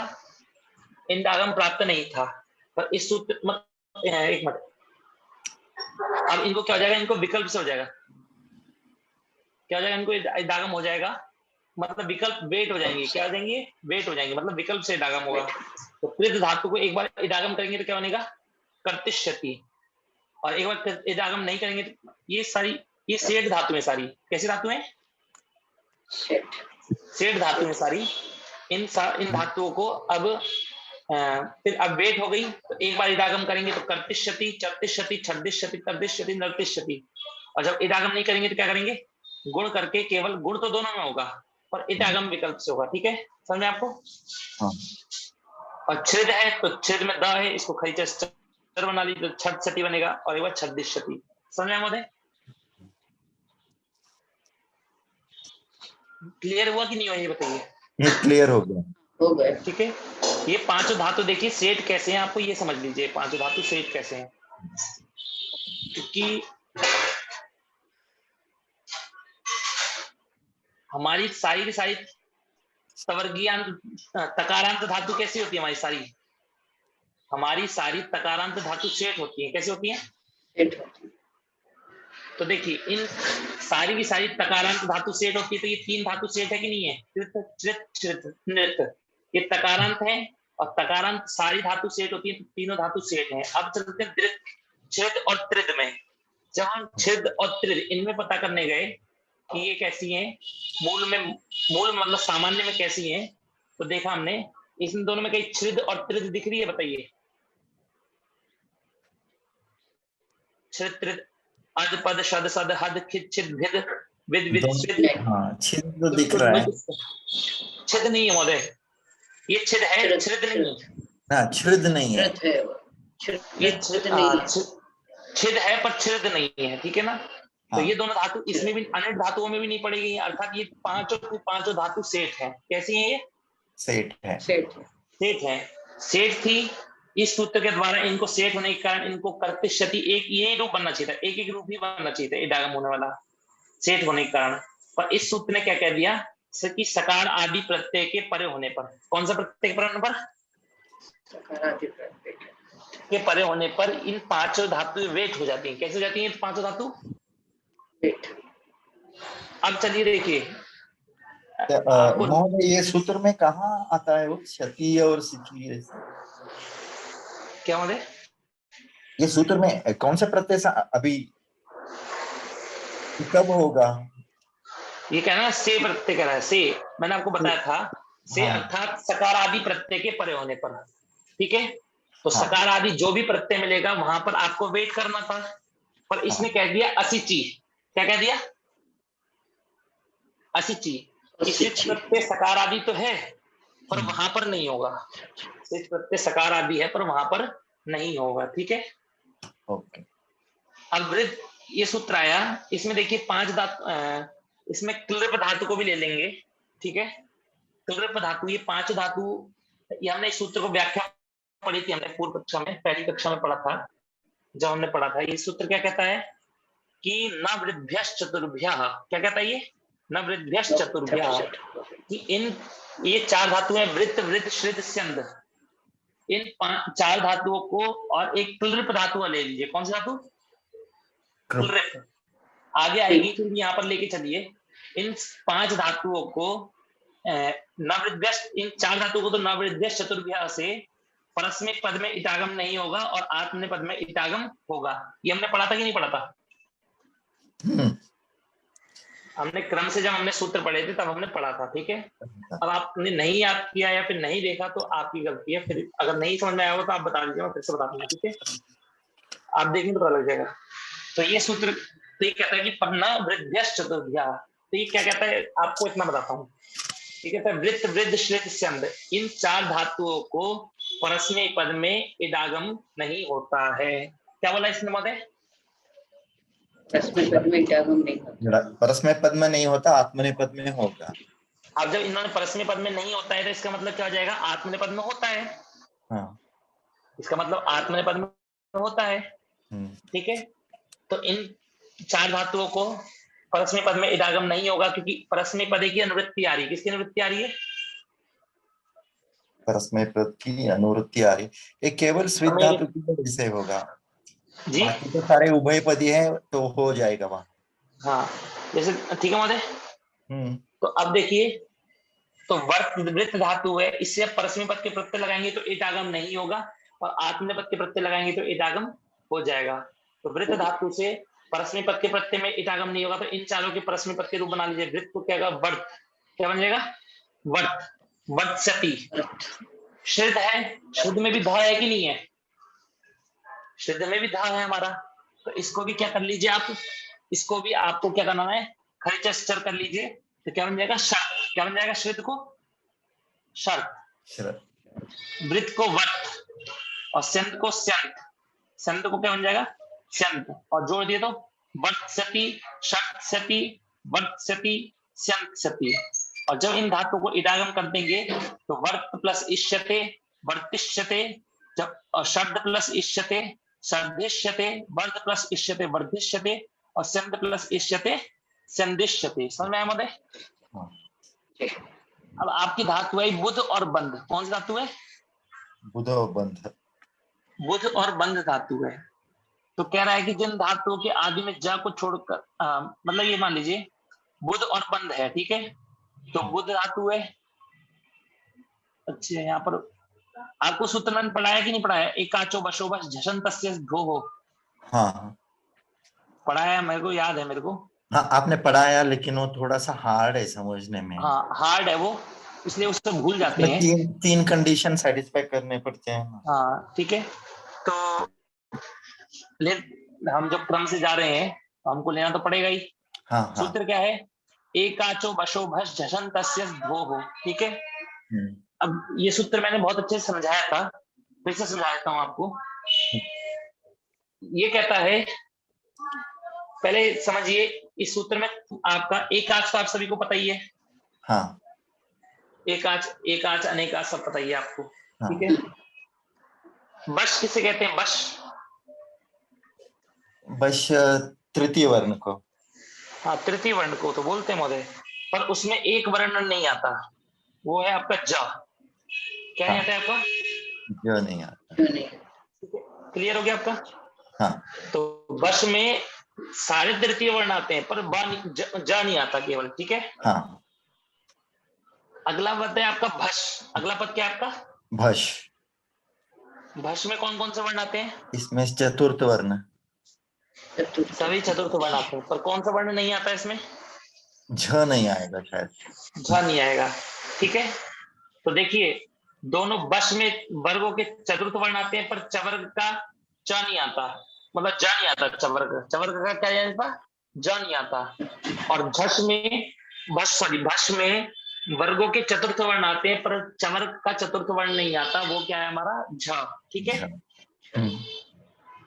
अब ये सूत्र कहता है, और क्या है आपका झस। अब एक और बताया आपका झस। अब झस किसे कहते हैं? झस में आपके चतुर्थ वर्ण सारे आते हैं। झस में कौन से वर्ण आते हैं सारे आपके? हाँ, सारे वर्ण आते हैं, ठीक है। अब ये सूत्र पहले देखिए, आपको सबसे पहले आपको ढूंढना है, सबसे पहले क्या ढूंढना है? झषंत ढूंढना है आपको। कैसे ढूंढना है? झषंत। सबसे पहले आपको इसलिए बता रहा हूँ कि सबसे पहली चीज आपको जो फोकस करना है वो आपको झषंत ढूंढना है, ठीक है। अभी देखिए बुध और बुंद, बुध और बंद, ये दोनों धातु झषंत है कि नहीं है? झषंत है। झषंत है, ठीक है। और आदि में बच भी है। ये अभी मत एक मिनट, ये धा श्रिद और वृद्ध, ये दोनों धातु भी झषंत है कि नहीं है? झषंत है। झषंत मतलब वर्ग का चतुर्थ वर्ण, ठीक है। चतुर्थ वर्ण है, ठीक है। अब प्रश्न होता है कि बशादी क्या होता है? बशादी, बश प्रत्याहार आदि में, तो बश में कौन कौन से वर्ण आते हैं? तृतीय वर्ण आते हैं। कौन कौन से वर्ण आते हैं? ज छोड़ के बाकी तृतीय वर्ण। जा छोड़कर, हाँ ठीक है, ब ग ड द, तो जा को छोड़ के, तो मतलब जो धातु झषंत है उसको झषंत देखने के बाद में आपको देखना है कि वो बशादी है कि नहीं है, अर्थात उसका जो पहला वर्ण है वो ब ग ड द है कि नहीं है, मतलब तृतीय वर्ण है कि नहीं है, जा को छोड़कर। तो ये बुध और बंद ये बशादी है कि नहीं है, बताइए। है, दोनों भी बशादी है। ठीक है। ये श्रिद और वृद्ध, श्रिद और वृद्ध ये बशादी है क्या आपकी? नहीं है, नहीं है, नहीं है, नहीं है, ठीक है। ये सारी की सारी धातु आपकी झषंत है कि नहीं है, बताइए। झषंत है लेकिन बशादी नहीं है। पर बशादी नहीं है, ठीक है। बशादी कौन है और झषंत बशादी कौन है, बताइए। केवल बुध और बंद। हाँ, केवल बुध और बंद आपकी झषंत बशादी है। तो जब आपकी धातु झषंत भी हो और बशादी भी हो, तो उस जो बश है ना उसके स्थान पे आपको भश कर देना है। क्या कर देना उसको? ओके, उसको भश कर देना। मतलब जो बश में क्या है? ब है आपका, हाँ, उसको चतुर्थ बनाना है।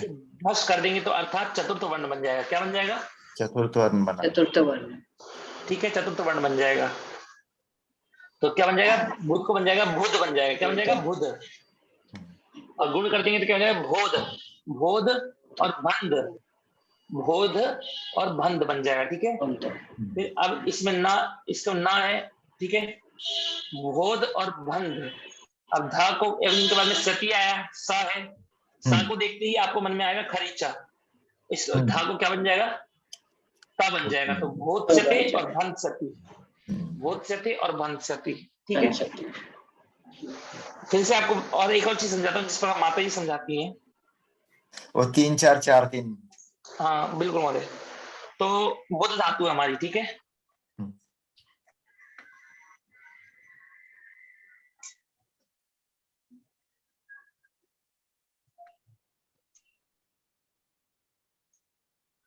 बुध धातु है, इसका क्रम देखिए।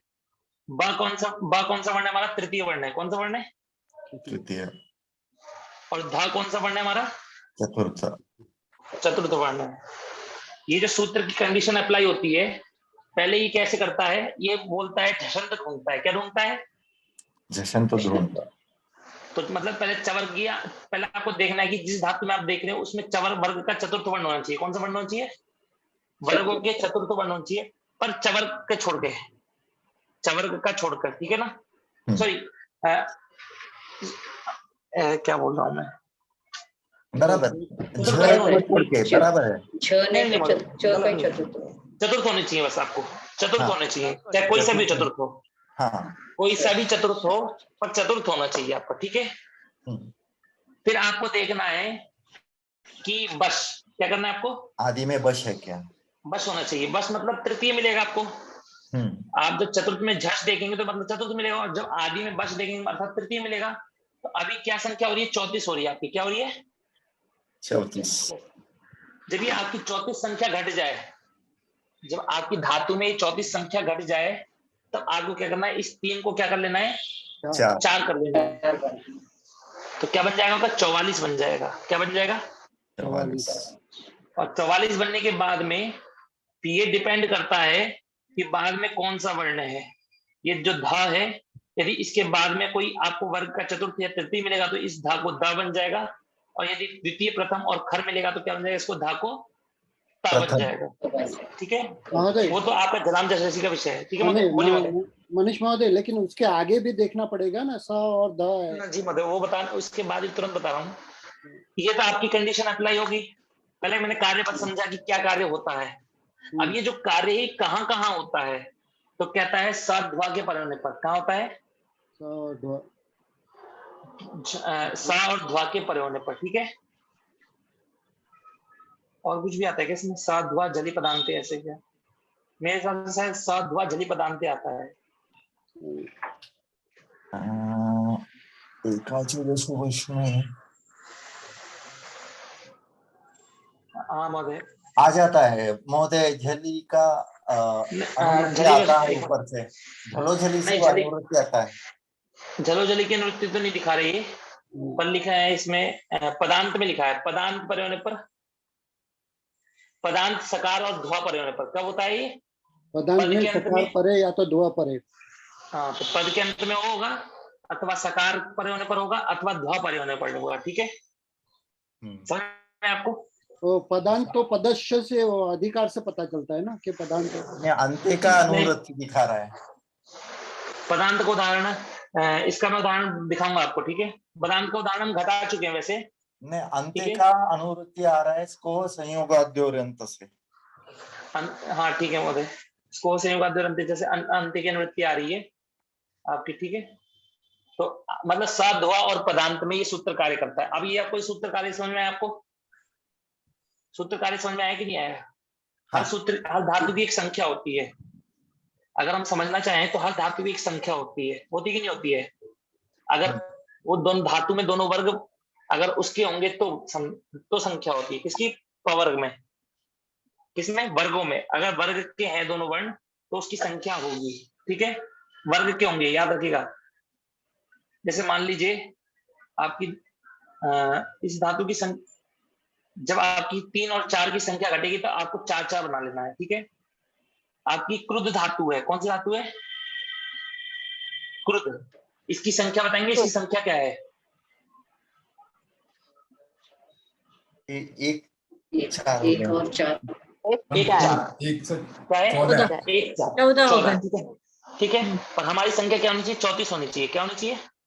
34। ठीक है, गोधो।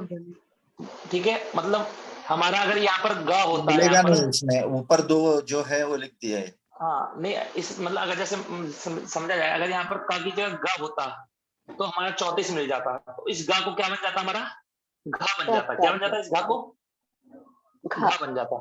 ठीक है ना? तो पहला आपको कंडीशन अप्लाई करनी है कि चतुर्थ वर्ण होना चाहिए। चतुर्थ के बाद में आपको देखना है कि वो तृतीय वर्ण से स्टार्ट हो रहा है कि नहीं हो रहा है, और तृतीय वर्ण से स्टार्ट हो रहा है तो आपको चतुर्थ वर्ण बना लेना चाहिए। ठीक है, और सभी आपको, अब देखिए जितनी भी आपकी धकारांत धातु हैं इनको आपको क्या करना है? सती प्रत्यय के पद पर खरीचा से क्या कर देना है? चर कर देना है, और गुण प्राप्त हो तो गुण करना है। तो व्यक्ति में गुण प्राप्त नहीं है, इसलिए खरीचा से चर कर दे तो व्यक्त सती, सिद्ध में सेत सती। ठीक है, अब शीघ्र धातु वेट आई तो एक बार इडागम करेंगे और एक बार इडागम नहीं करेंगे। जब इडागम नहीं करेंगे तो खरीचा से चर कर देंगे, तो सिद्ध है, तो सिद्ध को क्या हो जाएगा? सेत सती बन जाएगा। क्या बन जाएगा आपका? और जब इडागम कर देंगे तो क्या होगा? सेद प्लस इष्यति क्या बनेगा? सेद इष्यति। रद धातु है, ये भी वेट है, तो रद धातु को क्या कर देंगे हम? रद में धा है, इसको भी क्या करेंगे हम? धा को ता कर देंगे, सती प्रत्यय होगा पर में, तो रद प्लस सती रद सती। और जब इडागम करेंगे तो रद प्लस इष्यति रदिष्यति। ठीक है, अब देखिए मन धातु है, मन और सती क्या है? नकारांत धातु आई है। नकारांत धातु अभी कितनी है? हाँ, 2, 4, 5, 10, 12 बताइए कितनी है आपकी?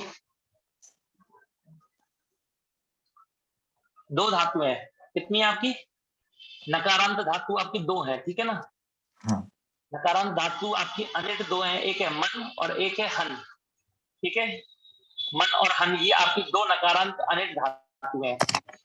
विश्वास ना हो तो देख लीजिएगा, ये लिखिए दो ही है, दो ही ठीक है, धातु मन है, और मन हन। और हन। अब देखिए मन धातु और हन धातु ये दोनों अनेट हैं, तो इनसे कौन से प्रत्यय लगाएंगे हम? सती प्रत्यय लगाएंगे। कौन से प्रत्यय? सती। सती लगाएंगे। अब मन के बाद में सत्य आया, ठीक है, तो आपको क्या करना है? ना को आपने नष्टा पदांत झली अनुस्वार कर लिया, पर इसको परसवर्ण नहीं होगा, इसको परसवर्ण नहीं होगा क्योंकि स ऊष्म है। वर्ण, हाँ ऊष्म वर्णों के परे होने पर परसवर्ण नहीं होता है, ठीक है। ऊष्म वर्णों के परे होने पर परसवर्ण नहीं होता है, तो क्या बन जाएगा? मन सत्य बन जाएगा आपका, ठीक है। हाँ। और हन प्लस आया। अब हन भी आपके अनिट थी कि नहीं थी? हन धातु आपके अनिट अनिट है, ठीक है, अनिट है। पर सूत्र हमने पढ़ा था कि धनोह से, क्या सूत्र था? धनों से। मैंने आपको याद करने के लिए ये भी कहा था कि अभी तो हम ऋकारांत धातुओं, सभी ऋकारांत धातुओं को सेट बना रहे हैं, और आपको ये भी ध्यान रखना है कि हन धातु को भी क्या होता है, स्या प्रत्यय के परण पर कैसे हो जाती है? वो भी सेट होगी, सेट होगी। तो अब हन धातु सेट होगी तो क्या बनेगा, बता सकते हैं कोई? सेट होने से इडागम होकर हनिष्यति होगा। बिल्कुल, इष्यति लग जाएगा तो हन प्लस इष्यति हनिष्यति। एक बात याद रखिएगा, सेठ प्रत्ययों को लगाने में कोई दिक्कत नहीं है, केवल जोड़ देना है। दिक्कत जो हो रही है वो अनिट प्रत्ययों में हो रही है, हाँ, कि वहाँ एक व्यंजन सभी। के बाद में दूसरा व्यंजन मिल रहा है, तब दिक्कत हो रही है, ठीक है ना। अब देखिए सारी की सारी धातु देखिए, अब आपकी पवर्गांत धातु आ रही है। कौन सी धातु आ रही है आपकी? पवर्गांत, ठीक है। अब सिर्फ धातु है, अब सिर्फ धातु आपकी कैसी है बताइए?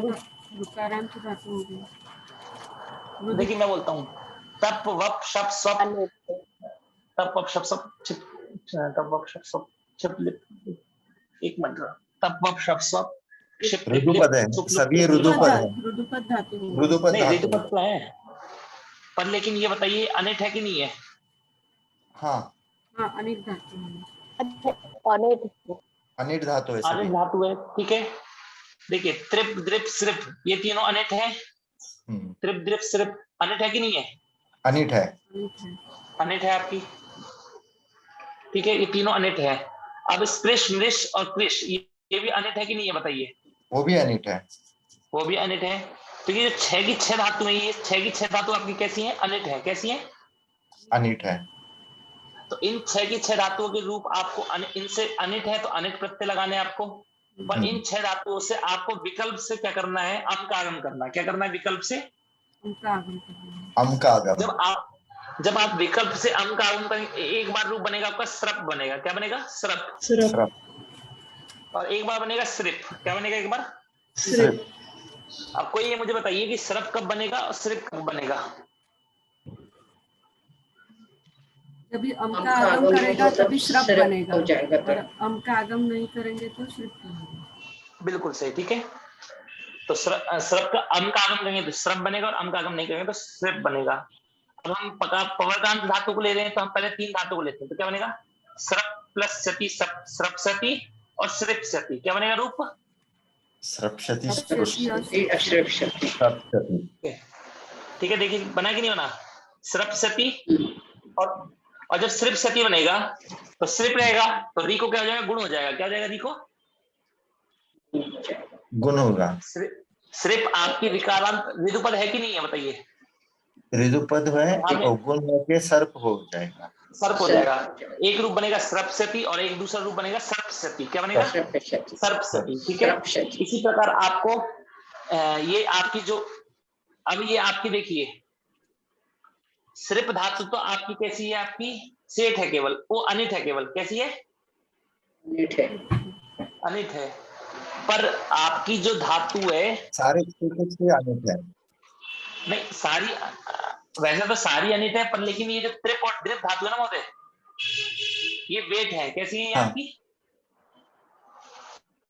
ये दोनों वेट है। हाँ, ठीक है। हाँ। तो देखिए श्रिप में तो केवल 2 रूप बनेंगे। कितने रूप बनेंगे श्रिप में? 2 रूप बनेंगे। पर और ये त्रिप और द्रिप में कितने रूप बनेंगे? 3 रूप बनेंगे। कितने रूप बनेंगे? 3 रूप बनेंगे। का भी आगम होगा पहले अब देखिए, मैं आपको दिखाऊंगा नहीं, पहले मुझे ये बताइए पहले हम वेट है मतलब एक बार इडागम करेंगे, एक बार इडागम नहीं करेंगे, तो पहले अनिट करते हैं, अनिट प्रत्यय लगाते हैं, ठीक है। और एक अनिट बार प्रत्यय आपका बाद में सती, आपका क्या है सती है, त्रिप धातु है, सती प्रत्यय है, तो एक बार त्रिप को क्या बनाएंगे, त्रप बनाएंगे, तो क्या बनेगा त्रप सती, ठीक है। जब हम आगम नहीं करेंगे तो क्या बनेगा आपका, त्रिप था, त्रिप को गुण करेंगे तर्प बन जाएगा, तर्प सती, क्या बनेगा, ठीक है। तो अनेट में दो रूप बन गए, नहीं बन गए, बन गए। अब हम चलते हैं सेठ में। जैसे ही हमने सेठ में गए तो कौन सा प्रत्यय मिला हमें, इष्यति मिला, क्या मिला, अब इसमें अम का आगम होगा कि नहीं होगा, इष्यति प्रत्यय के परे होने पर, बताइए। नहीं होगा, नहीं होगा उसमें, नहीं होगा, क्योंकि वो कहता है झलादि अकित होने के कारण, कब होता है, झलादी तो झलादि अकित, तो मतलब झलादी में ई तो नहीं आता है, झलादि नहीं मिलेगा, ई नहीं आता, तो केवल क्या हो जाएगा, सिर्फ को गुण करके सर्प बन जाएगा, तो सर्पिष्यति बनेगा, क्या बनेगा, सर्पिष्यति। तो तीन रूप बनेंगे, एक रूप बनेगा, ओ सॉरी तर्पिष्यति, त्रिप के लिए एप्लीकेबल है, हाँ त्रिप के लिए, ठीक है। तो तीन रूप बनेंगे इसके, एक बनेगा त्रपसति, तर्पसति और तर्पिष्यति, ठीक है। और द्रिप में भी एक बार द्रपसति और तर्पसति और एक बार दर्पिष्यति, ठीक है, समझ आए। अब इसके अलावा आपकी जितनी भी पवार, अब गुपु धातु आई, कौन सी धातु आई आपकी, गुपु धातु आई। हाँ, अब आपने स्पेशल है, इसको अयादेश बोला गया था भवादिगण में। आप भवादिगण में आप इतना आगे पहुंच गए हैं, 61वीं क्लास चल रही है आपकी, अब आप चले जाइए बहुत पहले की क्लास में चले जाइए, भवादिगण में आपने पढ़ा था गुपु धूप विच्छिपणि पणिभ्य आयः, क्या पढ़ा था, गुपु धूप विच्छिपणि पणिभ्य आयः, कि इन धातुओं से आय प्रत्यय होता है, कौन सा प्रत्यय होता है, आय प्रत्यय, कब होता है, स्वार्थ में होता है, किसमें होता है, स्वार्थ में, ठीक है। पर लेकिन वो कहता है कि आप सनादि प्रत्यय है क्या ये आय, जी महोदय, ओके। अब ये आय प्रत्यय जो है ये आपका सनादि प्रत्यय है, वो तो हम आगे चर्चा करेंगे, पर ये आय, पर लेकिन सूत्र कहता है आयादय आर्ध धातु के वा, क्या कहता है, आयादय आर्ध धातु के वा, कि जो आय प्रत्यय है ये आर्ध धातु प्रत्यय के परन पर विकल्प से होता है, अर्थात एक बार आय होगा और एक बार आय नहीं होगा, ठीक है।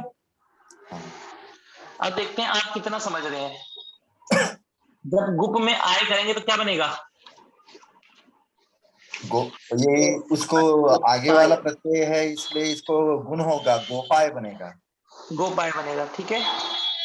और जब आय प्रत्यय नहीं होगा, विकल्प से करता है आधा तो प्रत्यय गो, तो क्या बनेगा, गोपाय, और इसके बाद में क्या बनेगा, गुप बनेगा, क्या बनेगा, गुप बनेगा।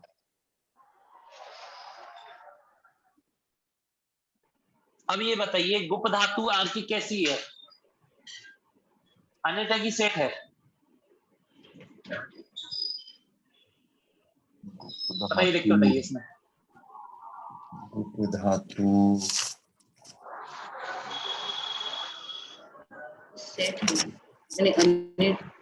सेठ है, इसमें देखिए मैं आपको स्क्रीन तक दिखा रहा हूँ, आपको स्क्रीन तक दिखा रहा हूँ, इसमें गुप धातु नहीं है, ये सारी अनिट धातु है, तो इसका मतलब क्या है, गुप धातु हमारी सेठ है, इसलिए सेठ है, वो सेठ है, ठीक है। तो गुप धातु सेठ है, तो सेठ होने का इससे क्या रूप बनेगा हमारा, इच्छति, तो इच्छति लगाना है, ठीक है। गोपाय इच्छति। अब ये बताइए, अब गोपाय में कौन सा प्रत्यय लगेगा, इच्छति लगेगा, इच्छति लगेगा, पर लेकिन इच्छति क्यों लग रहा है, क्योंकि हम गुप धातु सेठ है, गुप धातु सेठ है, पर यहाँ पर गुप धातु थोड़ी ना है, अनेकाच है ना, आय लगने के बाद वो सेठी है ना, नहीं महोदय, गुप धातु नहीं, नया माने माता जी ने सही बोला है, बिल्कुल, गुप धातु आपकी, गुप धातु तो सेठ है, पर गोपाय धातु थोड़ी ना सेठ है, वो स्वार्थिक है ना, स्वार्थिक आय है तो वो सेठ ही रहेगा ना, नहीं महोदय, एक बात समझिए पहले, ना, इसलिए मेरी बात समझिए, अनेकाच होता है इसलिए, अनेकाच, हाँ अनेकाच इसलिए सेठ है। देखिए एक सेकंड, गुप धातु है, गुप धातु हमारी सेठ है, पर गोपाय धातु हमारी सेठ नहीं है, क्यों नहीं है, हम ये समझते हैं, मतलब सेठ है पर लेकिन गुप होने के कारण नहीं है। हमारी गुप धातु तो सेठ है, हमने समझा, ठीक है। गुप धातु थी, इसमें हमने आय प्रत्यय लगाया, आय प्रत्यय लगाने के बाद हमने फिर दोबारा से धातु संज्ञा करी, सनाद्यंत धातवा से किया। बस धातु संज्ञा दोबारा करी, ठीक है, सनाद्यंत धातवा से। अब धातु संज्ञा करने के बाद में अब आपकी जो धातु बनी है वो गोपाय बनी है, ना कि गुप। इस हाँ। गोपाय धातु, ये गोपाय धातु है, गुप धातु नहीं है, ठीक है। हाँ। तो गोपाय हो गई। अब यहाँ पर गुप धातु तो सेठ है, हाँ। पर गोपाय धातु सेठ है कि नहीं है? तो सेठ है, पर किस कारण से है? अनेकाच अनेकाच होने होने के कारण से। ठीक है ना। देखिए मैं आपको ऐसी ऐसी चीज, मतलब सारी चीजें बता रहा हूँ आपको कि किस कारण से हो रहा है। आपसे कोई प्रश्न पूछ सकता है कि यहाँ पर गुप कैसे है, ये कैसे है, वो कैसे है, आपको सब बता रहा हूँ, ठीक है ना। तो गोपाय प्लस इष्यति क्या बनेगा आपका? गोपाय प्लस इष्यति आया आपका, ठीक है। गोपाय इष्यति। अब फिर से आप गलती कर रहे हैं। तो गोपाय प्लस इष्यति मिलकर 8 गुणा से गुण होना चाहिए कि नहीं होना चाहिए? हाँ, गुण होना चाहिए। पर देखिए धातु के सूत्र, ये इष्यति आपका कैसा प्रत्यय ये बताएंगे जरा। आर्ध धातु प्रत्यय, कैसा प्रत्यय? आर्ध धातु। तो आपने सूत्र पढ़ा था अतो लोपः, पढ़ा है आपने कहीं पर?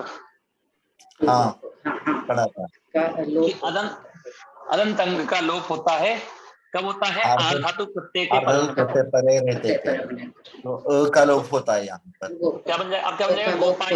गोपा। गोपाय इष्यति। और यहाँ पर क्या बनेगा? गुप है, उगत लघु पद से गुण कर देंगे तो गो प्लस इष्यति क्या बन जाएगा? ये तो गोपिष्यति। गोपिष्यति। अब याद रखिएगा, कोई गोपिष्यति बोले तो आप गोपायिष्यति बोल दीजिएगा, ठीक है ना, कोई दिक्कत नहीं रहेगी आपकी। और एक सेकंड, उन्होंने आय न, ठीक है। अब आपकी धातु आई, आपकी धातु है आपकी त्रप धातु। कौन सी धातु है? कौन सी धातु है? त्रप। अब ये धातु वेट है आपकी, तो वही आपको पता है सब कुछ। वेट है तो आपको एक बार इडागम करना, एक बार इडागम नहीं करना। जब इडागम नहीं करेंगे त्रप प्लस सते त्रपसते, और जब इडागम करेंगे तो त्रप प्लस इष्यते त्रपिष्यते, ठीक है, कुछ नहीं हुआ। कृप धातु है, मैंने आपको बताया था कृप धातु में क्या बताया था मैंने आपको? वो कृपोरोल से तो आदेश होता है क्लृप का। कृप धातु को क्लृप आदेश होता है, ठीक है। तो कृप को क्लृप हो गया। अब क्लृप होने के बाद में आपको क्या करना है कि जब आपका प्रत्यय, आपका स्या प्रत्यय आया, तो महोदय आदेश होने के बावजूद ये जो पहले रहता है वही रहता है क्या? यानी सेट है तो सेट, वेट है तो वेट, ऐसे? जी महोदय, वो तो रहेगा ही ना, वो अंग कार्य है हमारा, अंग कार्य नहीं, महोदय। ये जो आदेश करने के बाद भी वही रहता है। जैसे देखिए आदेश करने के बाद जैसे नहीं, वो नहीं रहता, फिर उसका जो रूप बनेगा ना वो रूप उसके ऊपर डिपेंड करता है। जैसे मान लीजिए आपकी धातु है, यही धातु ले लीजिए ना, कृप को क्लृप किया, तो ये आदेश नहीं किया महोदय हमने, ये आदेश ही तो है। आदेश है, हाँ बिल्कुल सही। हाँ वो वैसे की वैसी रहेगी। कृप धातु है आपकी, ये कृप धातु आपकी वैसे तो रहेगा महोदय, सेठ रहेगा, एक वर्ण के स्थान पे हम कर रहे हैं, ठीक है। जब हम एक वर्ण के स्थान पर करते हैं आदेश, ठीक है, जब हम एक वर्ण के स्थान पर आदेश करेंगे तो वैसा का वैसे ही रहेगा, ठीक है। पर जब हम पूरे संपूर्ण के स्थान पर आदेश करेंगे तो उसमें भिन्न हो जाएगा, ठीक है। कैसा हो जाएगा महोदय? वो अलग हो जाएगा, वो अलग हो जाएगा, ठीक है। जैसे मतलब कि आपको समझाने के तौर पे ये बता देता हूं मैं आपको, जैसे कि आपकी ब्रू को वच करते हैं वो तो वो बताऊंगा अभी, क्योंकि एक मिनट। जैसे कि आप पहले इसमें देखिए, कृप धातु में हम क्लृप कर रहे हैं, ठीक है। तो हम एक अवयवादेश कर रहे हैं, मतलब एक अवयव में आदेश कर रहे हैं। किसमें कर रहे हैं? एक अवयव में आदेश। तो कृप में जो री है उसको आदेश कर रहे हैं, उसको री आदेश कर रहे हैं, ठीक है, इस प्रकार समझिएगा। तो ये एक अवयव आदेश है, ठीक है। पर जब हम तो एक अवयव जब आदेश करते हैं तो वो सेठ है तो सेठ रहेगी, वेट है तो वेट रहेगी, ठीक है। पर जब हम संपूर्ण आदेश करते हैं, मतलब पूरी की पूरी धातु को चेंज कर देते हैं, तो धातु पूरी की पूरी चेंज करने पर फिर वो सेठ थी तो जरूरी नहीं है कि सेठ ही रहे, और वेट थी तो जरूरी नहीं है कि वेट ही रहे। जैसे उदाहरण देख लेते हैं, आपकी आपकी नहीं, पहले ये ले लेते हैं, क्या कहते हैं, अधि धातु को भी ले सकते हैं, और क्या कहते हैं आप ब्रू इसका भी को वच दे धातु को सकते ले लेते हैं। हैं। देखिए तेज भज यज निज विज भुज युज रुच तिज भंज रंज संजय नहीं, अज में घटेगा नहीं, ब्रू धातु में घटाइए, ठीक है। ब्रू धातु कैसी आपकी उकारांत है कि नहीं है, दीर्घ उकारांत। हाँ, और दीर्घ उकारांत धातु कैसे होती है, सेठ होती है हमारी। ठीक होती पर है। जब सूत्र हम ब्रुओ वची, ब्रू धातु को हमने वच आदेश कर दिया, क्या आदेश कर दिया, अच्छा अब ये जो वच है ये हमने संपूर्ण आदेश करा है कि नहीं करा है, संपूर्ण आदेश किया है। तो ब्रू धातु तो सेठ थी, पर वच धातु अनेट है। कैसी है वच धातु, समझ में आपको, हाँ, वचता तो अनिट है। वच धातु अनेट है कि नहीं है, हाँ समझ में आया कि जब हम हाँ, एक आदेश करेंगे, एक अवयवादेश करेंगे, तो आपका वही का वही वैसा का रहता वैसा ही है, रहेगा, और और जो पूरा संपूर्ण जब आदेश चेंज करेंगे तो चेंज होता हो है जाता है। तभी वो चेंज होता है। ठीक है महोदय, आगे हाँ, चले। अब हाँ, देखिए क्लृप धातु है, क्रिप को हमने क्लृप किया, ठीक है। अब ये सूत्र है तासीच क्लृपः, ये सूत्र जब आप देखेंगे, इसकी व्याख्या भी करी थी मैंने, ये नवृद्ध्यश्च चतुर्भ्याः के नीचे पढ़ा गया है। कहाँ पढ़ा गया है, हरिओम, नवृद्ध्यश्च चतुर्भ्यः के नीचे, नवृद्ध्यश्च चतुर्भ्याः के नीचे पढ़ा गया है। 7 to ये सूत्र 59 कहता है कि ध्यान से देख लीजिएगा, नहीं पढ़ा है, ठीक है। तो ये नवृद्ध्यश्च चतुर्भ्याः क्या कहता है कि उन चार धातुओं को परस्मै पद में इडागम नहीं होता है और आत्मनेपद पद में इडागम होता है। और कृप धातु के लिए भी यही नियम लगेगा, कृप धातु को परस्मै पद में इडागम नहीं होगा और आत्मनेपद पद में इडागम होगा, ठीक है। थोड़ा काम आप भी करिए, पढ़िएगा, और नहीं तो फिर या तो पढ़िए, नहीं तो पूर्व वीडियो देखिए, क्योंकि मैंने पूर्व वीडियो में बताया है अच्छे से, और पुस्तक में भी आपको लिखा होगा। तो जब परस्मै पद में इडागम नहीं होगा तो क्या बनेगा, कल्प प्लस सति कल्प सति बनेगा, ठीक है। और जब इडागम हो जाएगा तो क्या बनेगा, आत्मनेपद में इडागम होगा तो क्या बनेगा, कल्पिष्यते, अर्थात परस्मै पद में इडागम नहीं होगा और आत्मनेपद में इडागम होगा, ठीक है महोदय। हाँ, ये तो एक इसका कार्य हो गया, पर एक सामान्य पहले ये समझिए इसको कार्य क्या था, प्राप्त क्या था। देखिए तप वप शप स्वप क्षिप टिप लिप छुप लुप त्रिप द्रिप स्रिप आप, ये धातु हमारी सेठ धातु है। कैसी धातु है, सेठ धातु है। सेठ होने के कारण इसको परस्मै पद और आत्मनेपद दोनों में इडागम प्राप्त था।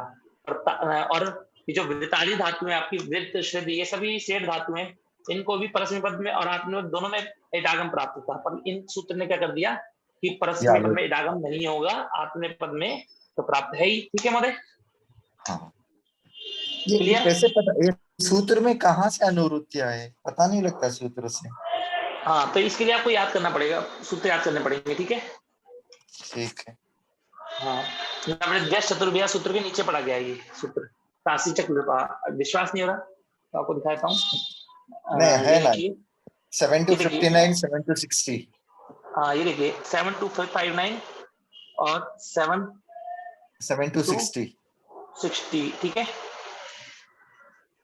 ठीक है महोदय। उसके नीचे पढ़ा गया, 7 to 59 के नीचे पढ़ा गया, ठीक है।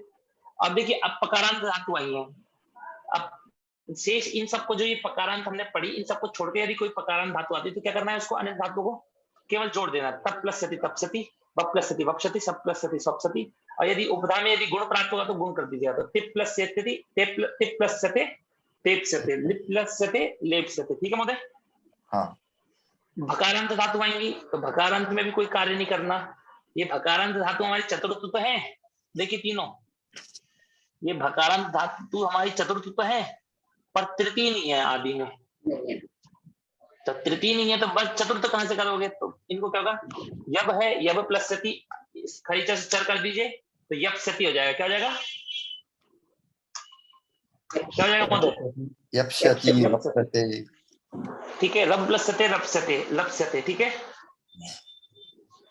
और तकार आदि। अब आई आपकी अनिट मकारांत धातु, कौन सी धातु है अनिट महोदय। यहाँ लब प्लस शते में कभी कभी लब भी दिखा जाता है, वो कब होता है, क्या महोदय, ये लपसते बना है ना जी, वहाँ कभी कभी लपसते भी लिखते हैं, वो कब होता है। तो लपसते बन तो रहा है महोदय हमारा, लपसते, ये लपसते बन रहा है, मैं बोल रहा हूँ बकार। अच्छा, लभ्यते नहीं बन सकता हमारे, कभी नहीं बन सकता खरीचा सूत्र के रहते। जब तक खरीचा सूत्र विद्यमान है हमारे धरती पर, तब तक कभी भी लभ्यते नहीं बन सकता। लब्धा में वो अलग लब्धा है। होता है मतलब। हाँ, लब्धा में होता है वो आगे देखिए ना, आगे वाला वर्ण देखिए, आगे वाला वर्ण ध है, करेक्ट। मैं इसलिए बोला कि जब तक खरीचा विद्यमान है ना पृथ्वी पर, हाँ, तब तक तो होने नहीं देगा वो, ठीक है। अब देखिए, अब आपकी अनिट मकारांत धातु आई है। मकारांत धातु है कौन कौन सी? गम, नम, यम, रम, 4 धातु हैं अनिट मकारांत। गम, नम, यम, रम। गम, नम, यम, रम 4 धातु हैं। इन मकारांत हैं तो इनको नश्चा पदांत से अनुस्वार करना है। पर अनुस्वार होने वाले इनको अनुस्वार से परसवर्ण से परसवर्ण नहीं होगा। क्यों नहीं होगा? क्योंकि ऊष्म वर्ण के परे होने पर परसवर्ण नहीं होता, परसवर्ण नहीं होता है, ठीक है महोदय। तो नम प्लस सते नम सती, यम प्लस सते यम सती, और रम प्लस सते रम सते। और यदि ये धातु सेठ होगी, अगर इनके अलावा कोई धातु सेठ होगी तो क्या करना है आपको? क्या करेंगे? रम प्लस इष्यते रमिष्यते। अगर रम धातु आपकी सेठ होती तो क्या करते? केवल जोड़ देते, रम प्लस इष्यते रमिष्यते बन जाता।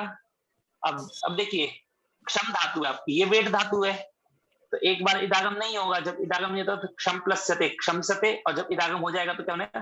क्षम प्लस इष्यते क्षमिष्यते। दृश्य धातु आई आपकी। महोदय यहीं रोकेंगे आज?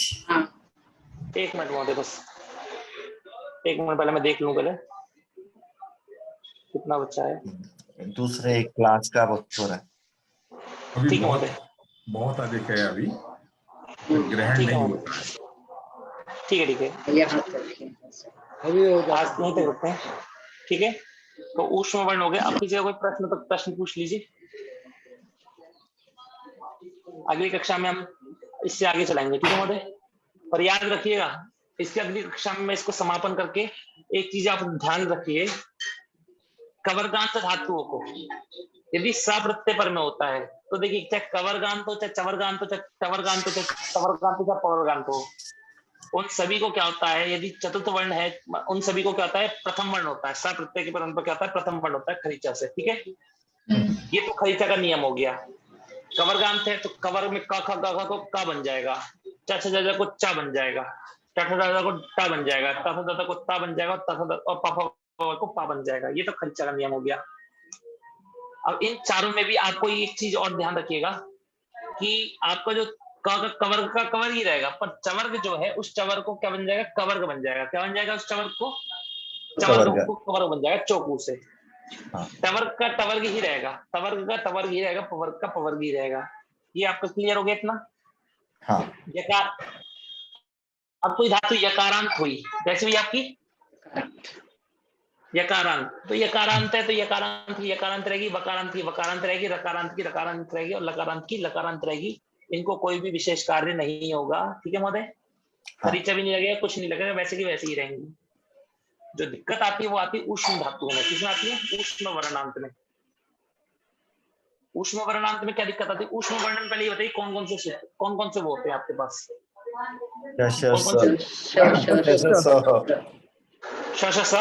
चार वर्ण है, ठीक है।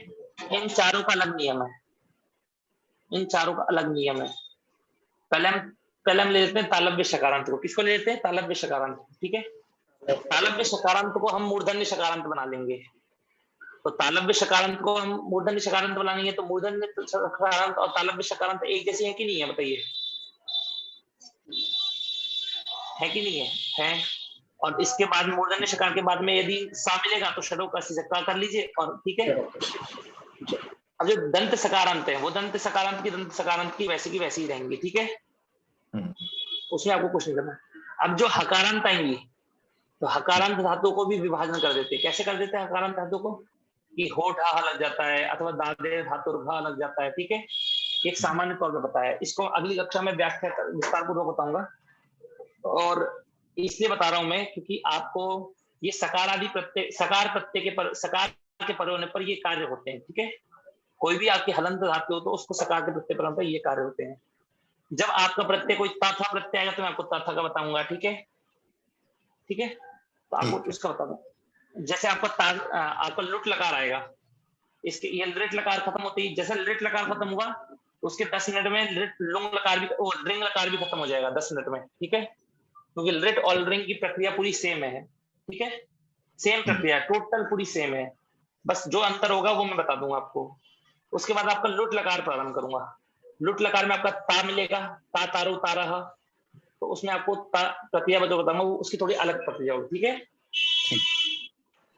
ये जो मैंने आपको बाद में बताया है क्लास रोकने के बाद में एक सामान्य तौर पे बताया है, ठीक है ना, ये आपको अगली कक्षा में मजबूत कराऊंगा कि ठीक है। किसी का कोई प्रश्न हो तो पूछिए। मनीष महोदय, जी वो आपने एकाचो विश्व भष्य झषन्तस्य स्वधोः पढ़ा था, उसमें जी। स तो पता चला, लेकिन धोह जो है वो ध्व जी। जो हम लोग यूज करते प्रत्यय में वो है ध्व। जी, ध्वा प्रत्यय आपका कहाँ आता है? सीता हंती सीता था मीवा माते इते अंते से इतने द्वे आता है नहीं आता है? एग्जैक्टली सर, हाँ ध्वा आता है। अब आप हाँ। ले लीजिए कौन सी धातु लेना चाहेंगे आप? ऐसी धातु, इसके हमने रूप घटाए भी हैं, इसके धातु के रूप, जैसे दो धातु घटे, इसमें घटेगा ये हमने घटाया था, इसमें हमने जब सार्वधातु प्रक्रिया पढ़ी थी ना हमने, तो ध्वा प्रत्यय के परांत पर भी घटाया था, पदांत में भी घटाया था, सा का बाकी था तो सा का हमने यहाँ घटा दिया, ठीक है। ठीक है, धन्यवाद। आगे कोई प्रश्न किसी का?